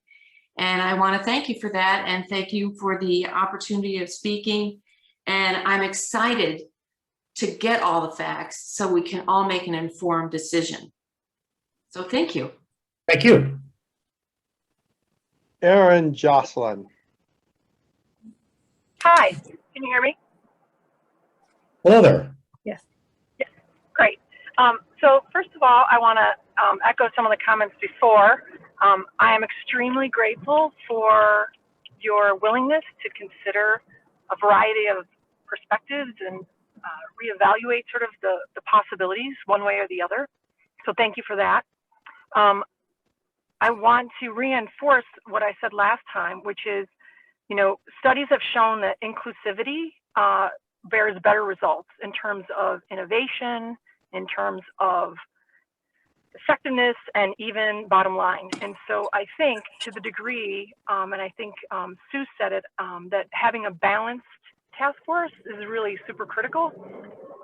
And to Nikki's perspective, you know, that thinking about the demographics, potentially taking more of a data-based approach to making sure that we have sort of the ideal mix of representation would be great, because I do think that there is opportunity to innovate, to come up with an amazing solution for the entire community. So I guess I want to echo some of the comments that were made in terms of the importance of balance, diversity, and representation, transparency. And I apologize, as I did use the word bias. I don't think bias is a dirty word. I think that, and I know that scientifically, we are human, and so we bring with us an unconscious bias in all sorts of dimensions of life. And so it's unfortunate that sometimes we are triggered towards those biases. What we'll need to do with whatever task force is selected is to make sure that we put in place guiding principles that mitigate or to you know, check each other on it. And that's also what I would say a diverse group will do. It will bring the benefit of pushing one another to look at the data, to be unbiased, and to bring a well-rounded solution. So thank you for your time. I really do appreciate your willingness to consider all these options, and I'm very excited about supporting in any way I can. So thank you. Thank you very much for your comment. Linda Hendy. Linda Hind. Hind, sorry. That's okay. I get that a lot. I had actually written a question back at 7 o'clock when the budget was being talked about and the income and expenses. I don't believe, unless I missed it, that there was any talk about what the golf revenues were and the golf expenses last year, including the capital expenses, I would believe. So that's number one. Number two, thank you. This is a big endeavor on your part. I'm glad to see that you're going to be hiring experts to come in. I happen to be an owner of a company that builds water and wastewater treatment plants around the world. And the importance of having people who know all the different aspects is going to be very vital. And I'm not talking about myself, I'm talking about other people who can come in and answer your questions with no connection to this community. So I look forward to seeing what you're going to be presenting at your November 8th meeting at your committee of the whole. And I do think the aspect of having it divided into several different areas, this is a huge undertaking that you guys are taking on, because I think there's actually a third option right now that hasn't even been discussed, and that is to do nothing, to let the ground become a prairie, to not spend any more money on the wetlands or the golf course. So I think that there's three options that really need to be looked at. I look forward to a response. Thank you. Thank you. Roz Jovanovich. Hi, this is Roz Jovanovich. I'm at 348 East Woodland. Thank you to all the commissioners tonight. I wanted to express my pleasure that the task force is being looked at. I did take the time to watch the meeting on June 28th, as well as the meeting on October 18th. And based on reviewing that, I became a little bit concerned. I do think that there were examples specifically of some biases, and I understand that word and I don't use it lightly. For example, there was a park district presentation listing the benefits and the risks, and certain risks that are very large, such as the upfront installation and construction, were given. However, Sandy Hart had previously presented, and it seemed pretty clear to me that stormwater management would be essentially paying for all of that. Furthermore, maintenance was listed as a major risk. However, previous to that, it was stated that there was a donor that would pay up to $1 million for that, which significantly reduced the risks. And then I also really didn't see a benefits page with the presentation. So that was kind of odd to me. Another example would be the financial analysis presentation given by Scott Weber, which did not have a financial analysis of a conversion without a golf course option. So I'm providing some concrete examples of things that I witnessed and saw. And when we talk about getting good information out to the public, it's really important that the words that are used in print, are really thought out before they're presented. So I did want to provide that feedback. I do think that you're listening. I think it's wonderful that you're moving forward with the task force. And I also think you could potentially put this to the public for a referendum, given the scope of the fiscal impact. So thank you very much. I'm really eager as a resident to learn more about this potential opportunity. Thank you for your comment. Mary Anderson. Hi, I just want to reiterate what many of the other people have said about being so pleased with hearing all of the park board commissioners being open to exploring the various options and not being attached to what the outcome is. We need to get the experts and get the information. So thank you for that. That's one of the things that I've been most concerned about all along. The second thing I'd like to add is, as you talk about this task force, I'm sure that John or some other people in the park district can do some research on best practices. And I encourage you to go to residents who have been on other task force as well as board members to find out from them what worked and what didn't. We've had several referendums in this community, and I've been on a board myself, and we had task force. So leverage the people right here. And this is a lot of work for you guys, and I appreciate that, but also keep in mind the leveraging of the people in the community to help with communication and other tasks as you move forward with this. But again, thank you for tonight. Thank you, Mary. Gail Gamerath. Great, thank you so much. And I too, Roz, you stole a lot of my words, so I don't want to take too much time. I want to really thank the commissioners. I'm in a much better place listening to you this week than I was just 1 week ago. And I wanted to react to the thought of bias as well. I won't add on here, but the meaning is prejudice in a favor or against one thing. And President Greenfield, I think no one in listening to these last 2 weeks would guess where you stand on this issue. And it's simple things about the inaccuracies of the presentations we saw last week. Roz named a lot of those examples, so I won't reiterate them. But even saying things when you're talking about the amount of work, and a simple expression used was Chair Hart seems to want Lake Bluff to do this work.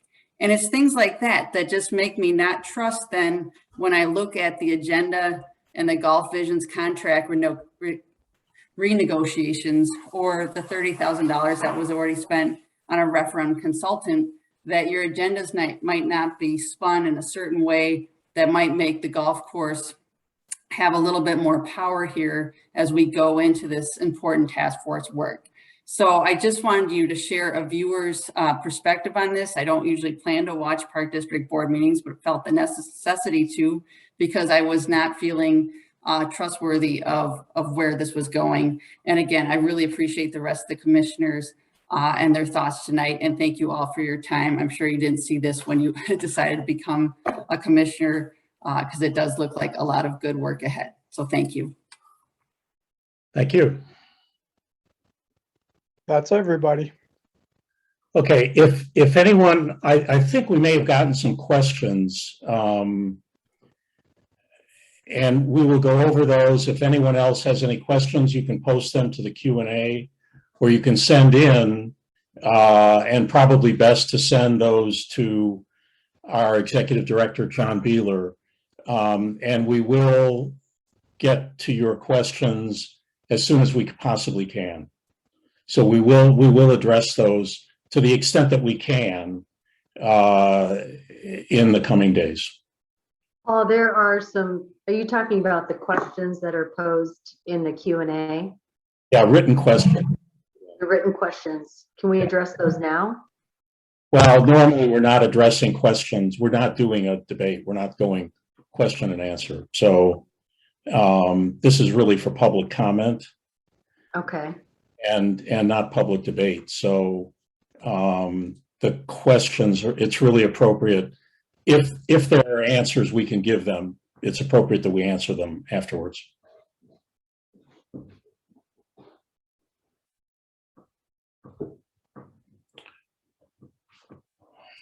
Okay. If that is all on the stormwater and wetlands, we can go to new business action items. Gulf Vision's contract renegotiations.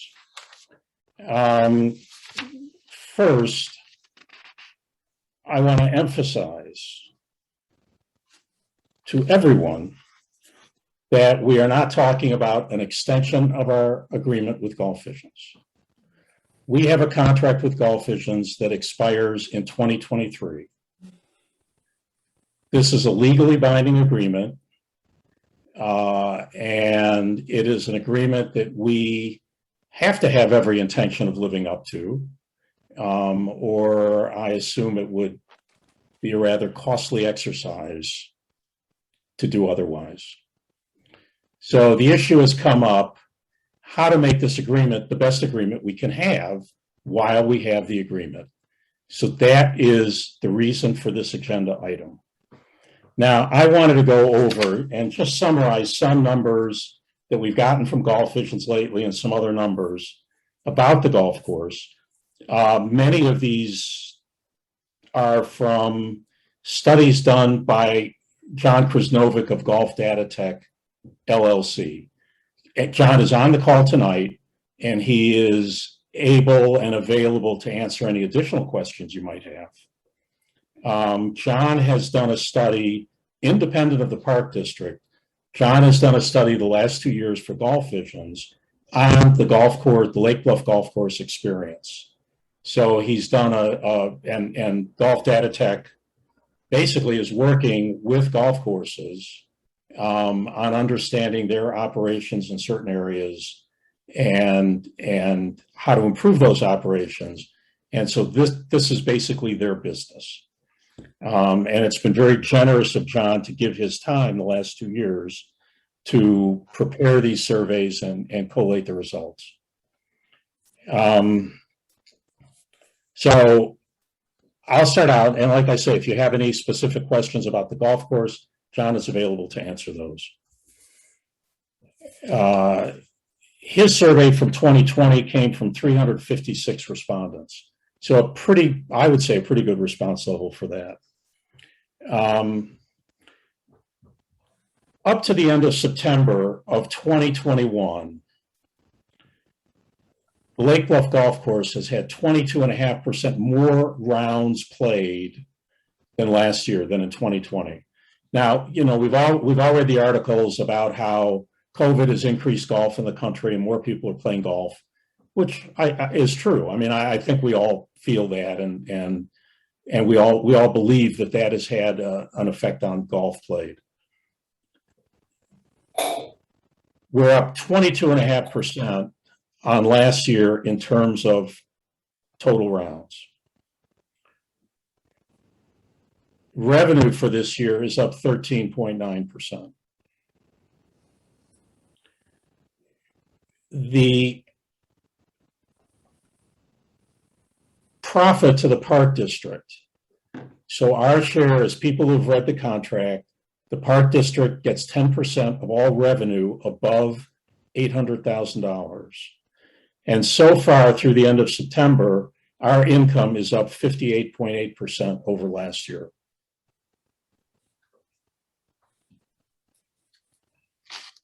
Now, we don't have a way of exactly breaking down how many resident rounds are played and how many non-resident rounds are played. And we don't because about half the people who play golf at the golf course go into the clubhouse to make their tee time, pay their greens fees. But the other 50% are paying online. So they're either going to the Lake Bluff website, they're using the coupons that the golf course offers every Wednesday with a reduced rate, or they're going on Golf Now. So because the rates change, I mean, the Wednesday coupon is a set fee of $35 for the greens fee in the cart. And so residents use those coupons as well as non-residents. We don't know which is which. We can only extrapolate numbers and make estimations. I think they'll be pretty good estimations, but that's what they are. I would expect that our profit this year, and Josh has a figure in the budget that I saw today of around $40,000, and I would expect that that would be what we would realize from the golf course through the end of the season. Again, last year we had pretty good weather in the fall. This year, October has been very good until yesterday, basically. You know, we don't know if we're going to get a foot of snow at the beginning of November or if the weather's going to turn nice again. But the expectation of about $40,000 in revenue versus $31,000 or $31,500 last year seems reasonable. So again, we have a situation where a contract was negotiated with Golf Visions that eliminates all operational financial risk from the Park District. The only thing we can do from operations is make money. We cannot lose money from the operations of the golf course. Now, of course, everybody wants the golf course to succeed. While we have it, it should succeed. We want it to do as well as it can. And the better it does, the more money we make, because we do get a certain amount of money from it.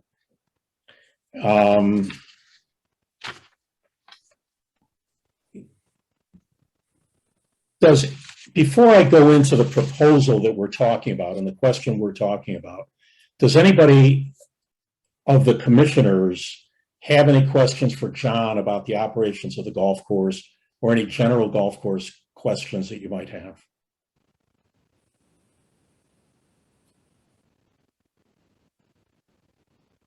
This is Sue. One question I have, it's around the data, Paul. You know, we can't get the data because of the estimates, et cetera, but I guess my question is that the norm? Because I think the service is a big enough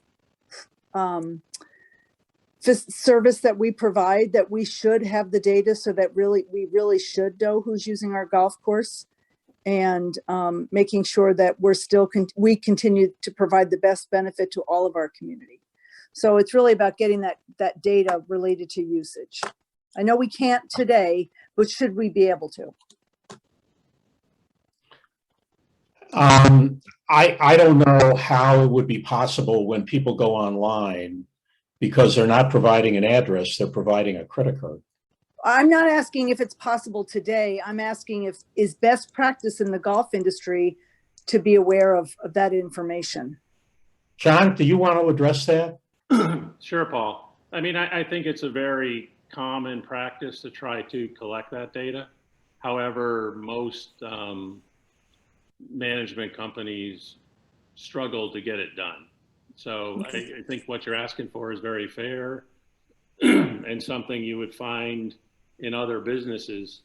However, the golf industry is not exactly on the cutting edge most of the time. So it's not unusual that they don't have it, but the really well-run organizations have a pretty elaborate CRM process. Okay, thanks.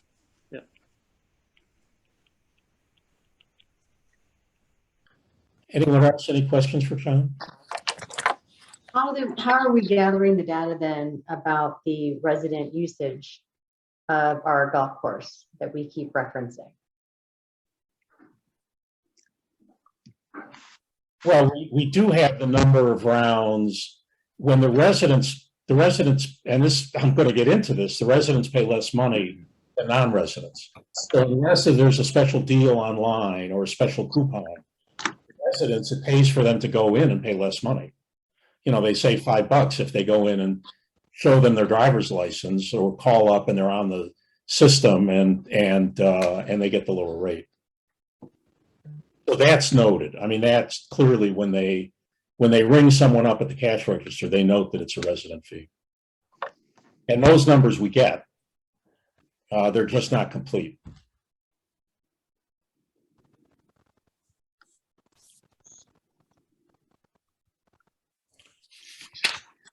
Okay, if I take this a step further, one of the things that I have been looking at for several months, really, you know, we all know we have a long-term capital budget, and we all know the golf course has a substantial amount of money on that capital budget. That was not accounted for in any way in the contract with golf.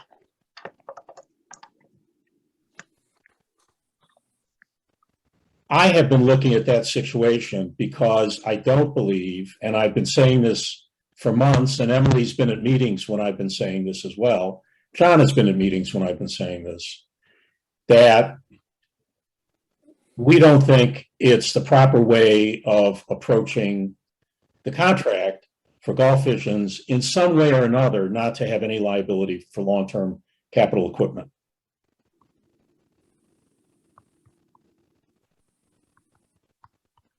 We approach golf, and I have to say, Golf Visions has been very responsive, and you know, you can still ask John if you want his opinion on Golf Visions.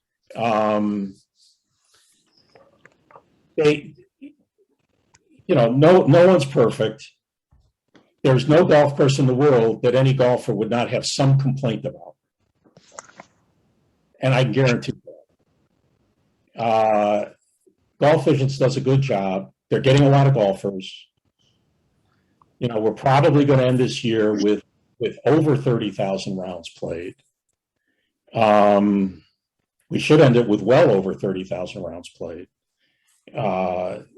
And they've been responsive to us and responsive to requests we've made.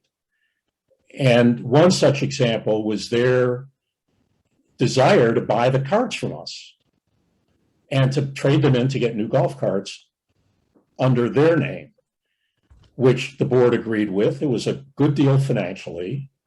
And it showed Golf Visions goodwill, I think, and willingness to work with Lake Bluff for the golf course.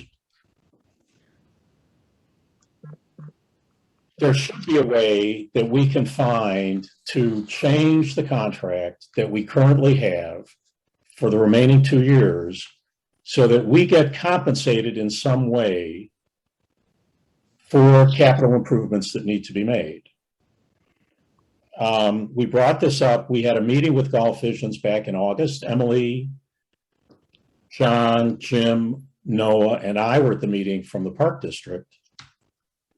And I think 3 executives from Golf Visions were there, including Tim Miles Sr., the owner of the company.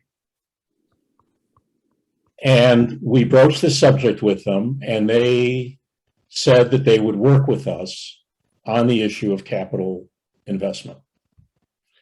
I have suggested one idea for how to do this, and that idea would be to have the differential between the non-resident rounds and the resident rounds, the cost differential, reimbursed to the Lake Bluff Park District, which to me is a logical thing looking at the fact that the Lake Bluff residents pay taxes that go toward partially going to the golf course, and the non-residents who play the course don't pay taxes. They pay a higher rate, but we don't get the benefit of that rate. This is one way of accomplishing it. I think it's a good way of accomplishing it. I think if we could get to something in this area, we would be talking in the neighborhood of, I don't know, $70,000 per year.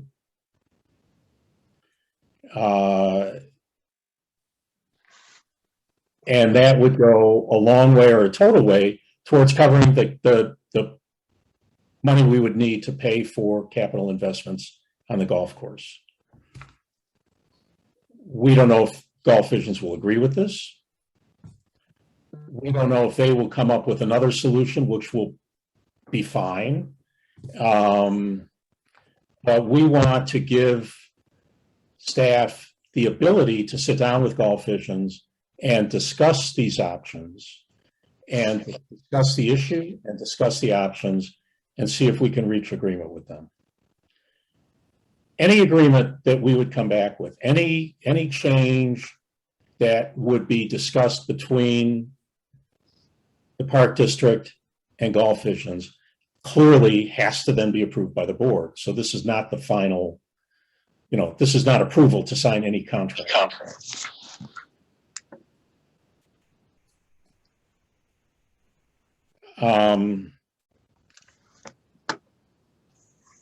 So this is what we're asking for, and this is what we're asking for a motion for the Park District to be able to renegotiate the contract to improve reimbursement for capital improvement expenses for the remaining 2 years of the contract.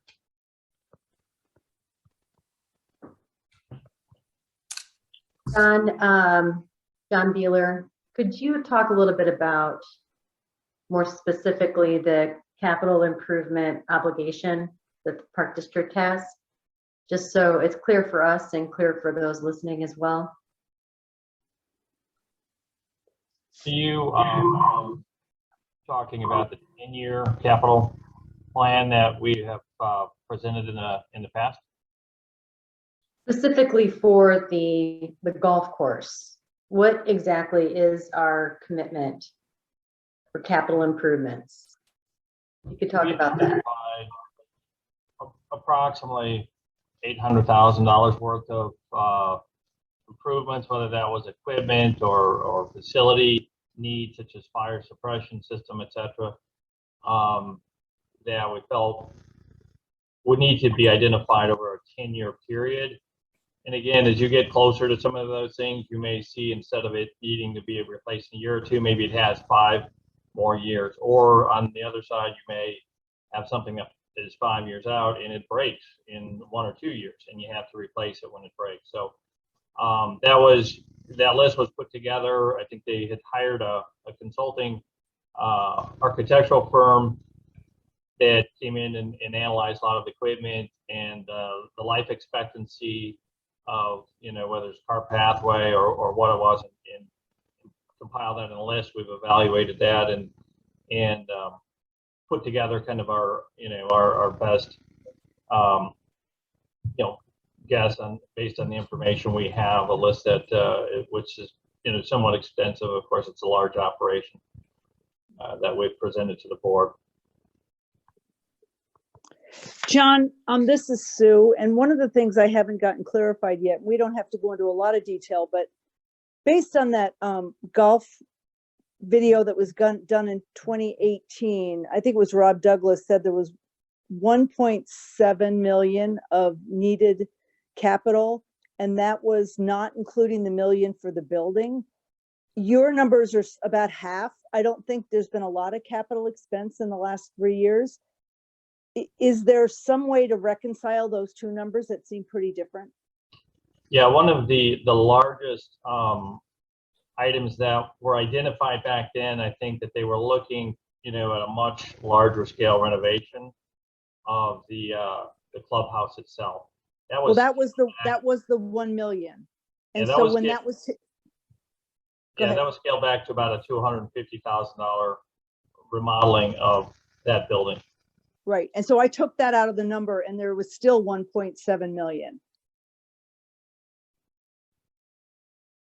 Yeah, I'm not sure. I have not seen what list that they have. You know, I've been, or that he was referring to at that time. I mean, it does continue to change and be updated over time. So the information that, you know, we were really going off of this master capital list that lists all of those different things in staff just evaluating, you know, what was more urgent that needed to be accomplished within that 10-year period. Okay. So I think that that's, you know, that's where we were able to push some of those things out beyond 10 years that may have a longer life. Some of them actually with input from Gulf Visions, you know, was decided that we, some of the items weren't needed because there's duplicate in some of the machinery that we have with the equipment. So, but not having that list specifically that Rob Douglas was referring to back then, I can't say exactly,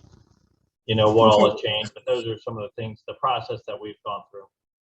Could you do me a favor and try to find that list from Rob Douglas and we can talk about it offline? Sure. Thanks.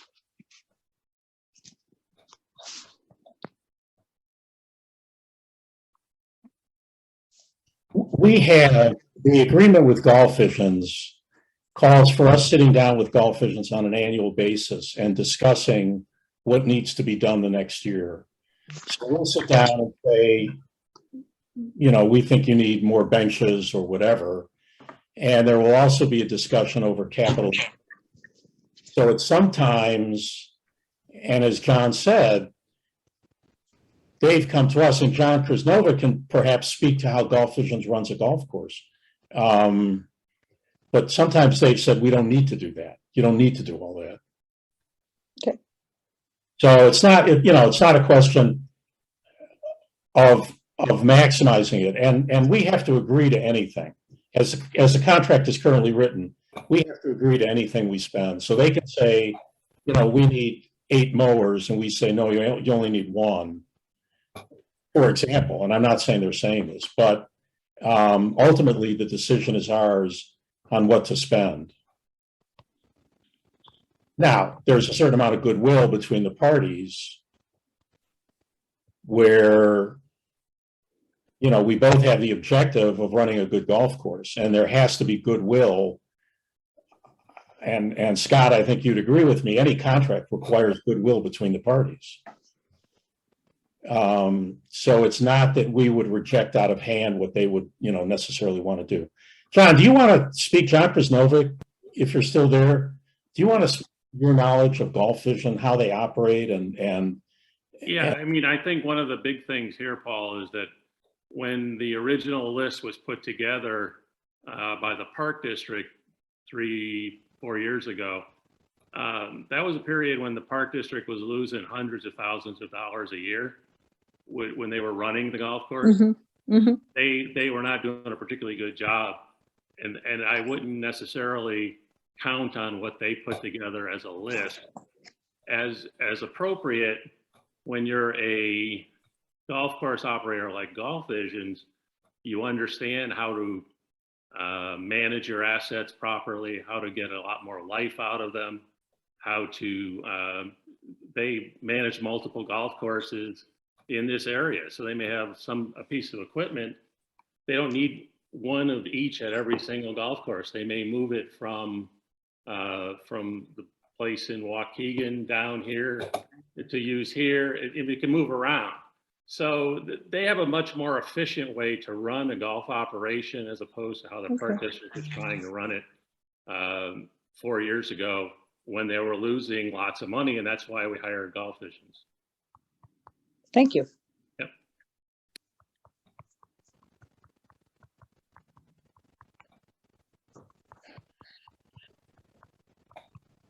any comments, anyone? I would say if we move forward with a motion to renegotiate the current lease agreement, that we also say that we will not consider extending our current contract past its current deadline, its current expiration. Well, So, you're asking- Go ahead, I'm sorry, Janina. sorry, yeah. So I'd like for the motion to include that the negotiation not involve a contract extension. And can I clarify or ask what you're asking? Is it to prohibit or just to say, let's just keep it within the confines of this current contract? Yeah, to keep it within the confines of the Okay. current contract. So in other words, if, you know, if the discussion comes up to say, well, we'll do this if you extend our contract, that's not on the table. It's not on the table to extend our contract past its current expiration date of December 31st, 2023. And I think it's just trying to give everyone a comfort level that, again, we're being Transparent. Right. Thank you, Sue. Right. We're operating in good faith to be able to say to everybody that we want to maximize what we have now, but we're going to look within the confines of the contract term that's currently there. Correct. So that there's no doubt that, you know, what the intent of the negotiations are. Okay. That was always the intention. Yes.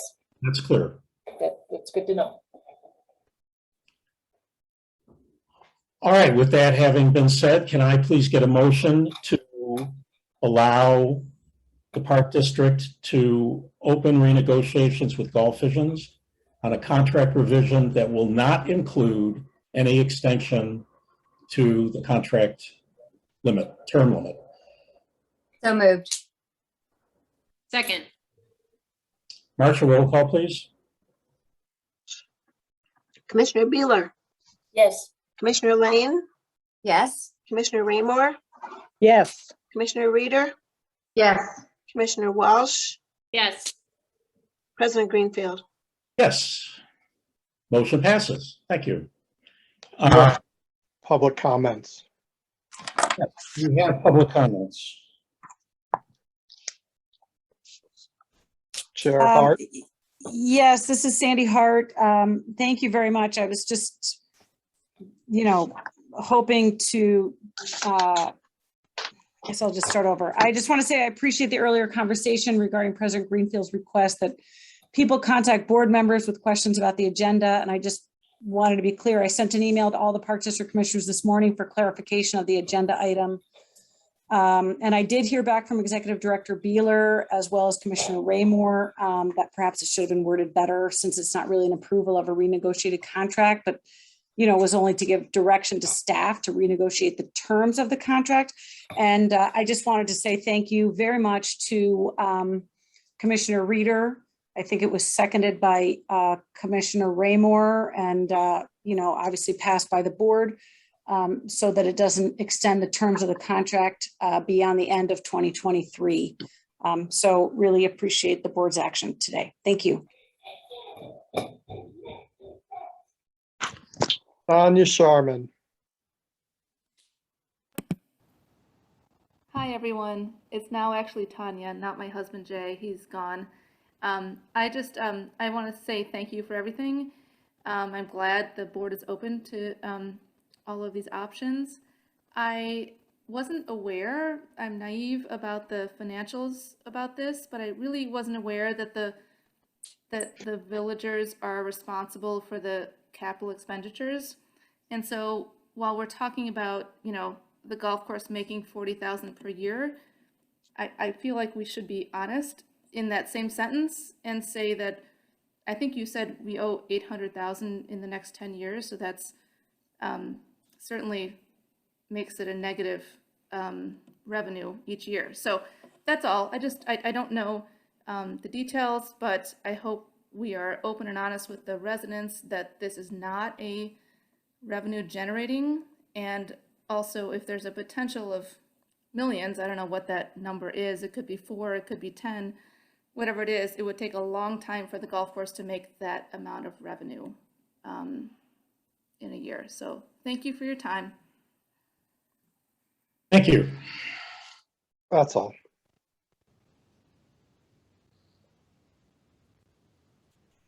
Do we have, Jeff, do we have any other comments? No, that's everything. Okay, then let's move on to a little different item. Little lighter item, fall fireworks event. John, do you want to go over this, please? Sure. On September 25th, the Park District hosted the village's anniversary. It was actually the 125th plus one, and this was supposed to take place a year ago, and under COVID, it was delayed, scaled back just a little bit. And many of you were in attendance. As you know, we had an absolutely fantastic turnout and really a wonderful event for the community. I said it felt like a very Lake Bluff style event. It felt like Ravinia style fireworks show. And so we worked with the 125th committee, which included, of course, the library and the village and a lot of individual volunteers, as well as Jim Lakeman, Superintendent Lakeman, and myself were on that committee. For that event, we had a lot of our maintenance staff, including Noah and his crew that came in and really kind of kept things working well for through the cleanup, the setup, and all of the work that took place. But really seemed like a great setting to do that. Basically at our golf course and the recreation center to be able to host that location with the band and the activities and all of that went on. And the committee, there's a letter that's in the packet, had submitted a check for $2,000 that's covered the payroll of the staff that we had involved with the event. And there has been some discussion of perhaps making this an annual event and doing it every year around that same time that, I think it's September, close to September 21st, whatever maybe that Saturday would be closest to that, and have it be an annual event. So I said that I would bring that back to the board here for discussion as far as the Park District hosting the event here at our location.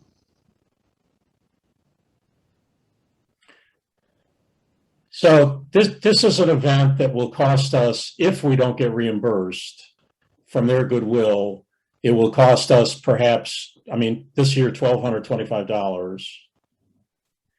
And we get several hundred people from the community out having a great time. Yes. We did have fantastic weather for it this year. September 21st is not, it could be raining sideways and 40 degrees too. I don't want to steal from the thunder, but fireworks are fun. It's wonderful to have, but we've got 100 years of the Park District coming up in the next couple of years. So the thought possibly just to hang off till then and really have a good fireworks celebration at that time.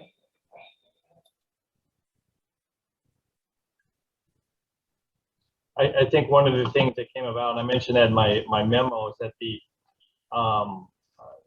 sponsor that sponsored the fireworks this year, which was probably one of the single largest costs of the event, has offered to sponsor that every year for the committee. Just keep sponsoring the fireworks in the future. And they did say, again, I mentioned my memo, but they also said that they would like to grow the event, some of the options of the event, like adding food trucks and some other things like that, to help enhance the experience for the attendees. And just to clarify, I didn't mean to wet blanket the event. I just worry that that's very late in September and on a normal year. we host a beach party every year, and we watch the weather really closely from the end of August to mid-September. And we had a party once on September 14th, and it was 40 degrees and raining sideways.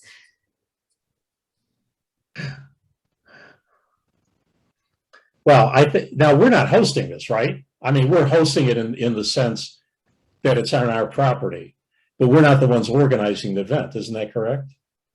Correct. Yeah, we work with them to help, plan the details, but it's not a park district event per se.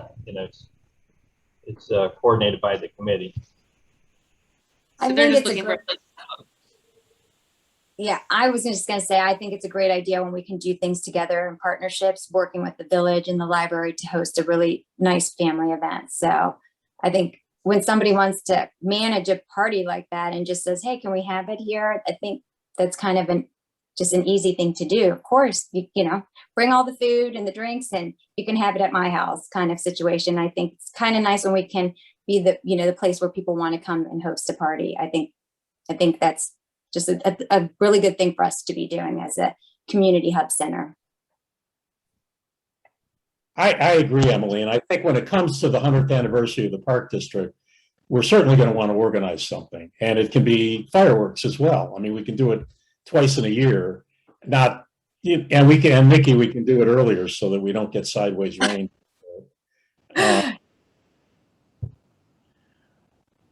But going out there, people were having a lot of fun. People were having a lot of fun. We were listening to Nikki's husband's band and having a great time. So, yeah, I think it's a great event. Can I then please get a motion to approve hosting the 2022 anniversary event at Blair Park Golf Course? So moved. Flash Golf Course. So, Lane moved. Second? Second. For roll call, please. Commissioner Beeler? Yes. Commissioner Lane? Yes. Commissioner Raymore? Yes. Commissioner Reeder? Yes. Commissioner Walsh? Yes. President Greenfield? Yes. We do have one public comment. Okay. Who is making the public comment? McCamey Cole. Hi, this is McCamey, 360 West Washington. I live right next to the golf course. And I have to say, we visited the event and it was a wonderful event. It was the perfect example of what the Park District does in terms of bringing community together, especially in a space that could hold it, such as the golf course. I'm curious to know if potentially it might be an annual event for the 4th of July, much like Concert on the Green for Lake Forest, and potentially have some revenue generating opportunities for the Park District, selling tickets, silent raffles, potentially soliciting sponsors to make it a much larger event. And that way we maybe wouldn't have to worry about the weather so much. Just a thought I would share. Thank you. Thank you, McCamey. Okay, if those are all the comments, then we have written communications. We've had a lot of community comments, obviously, and a lot of written communications, which I think we don't need to go over here. We've all received the emails and so on, so we don't need to review those here. John, are there any other community comments or correspondence relative to other issues that you want to bring up? I didn't have, no, I don't really have anything else. I think that we can keep, some of the questions that are in the Q&A from this meeting and, make sure that we make an attempt to respond to those, but I don't have anything else at this time. Okay, fine. Paul, I have one question. With that, just that discussion that McCamey brought up, normally we do that big party at the golf course, the Fireman's Ball. I don't think we've done it the last 2 years. Is that coming back? Does anybody know? 3rd, right? Is it coming back? It's on the 3rd. Yeah. For next year. Okay. So I don't know if it's, I don't know if it's coming back. I was just saying it's on the 3rd. but it's usually, it's sometimes, we posted it several times on the golf course when we Yeah. had the. Okay, but nobody knows if it's happening for next year. I think it was they were on the fence about it for this year. So my guess is they would try to bring it back for next year. Like, I think it like almost made the cut this year and then they became concerned, I think. We've not received any communication.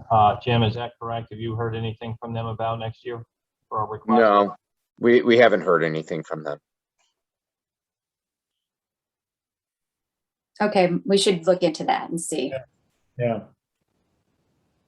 Good point. Okay. All right, if that is it, then can I please get a motion to adjourn the meeting? So moved. Second. Marcia, roll call, please. Commissioner Beeler, Yes. Commissioner Lane, Yes. Commissioner Raymore, Yes. Commissioner Reader, Yes. Commissioner Walsh, Yes. President Greenfield. Yes.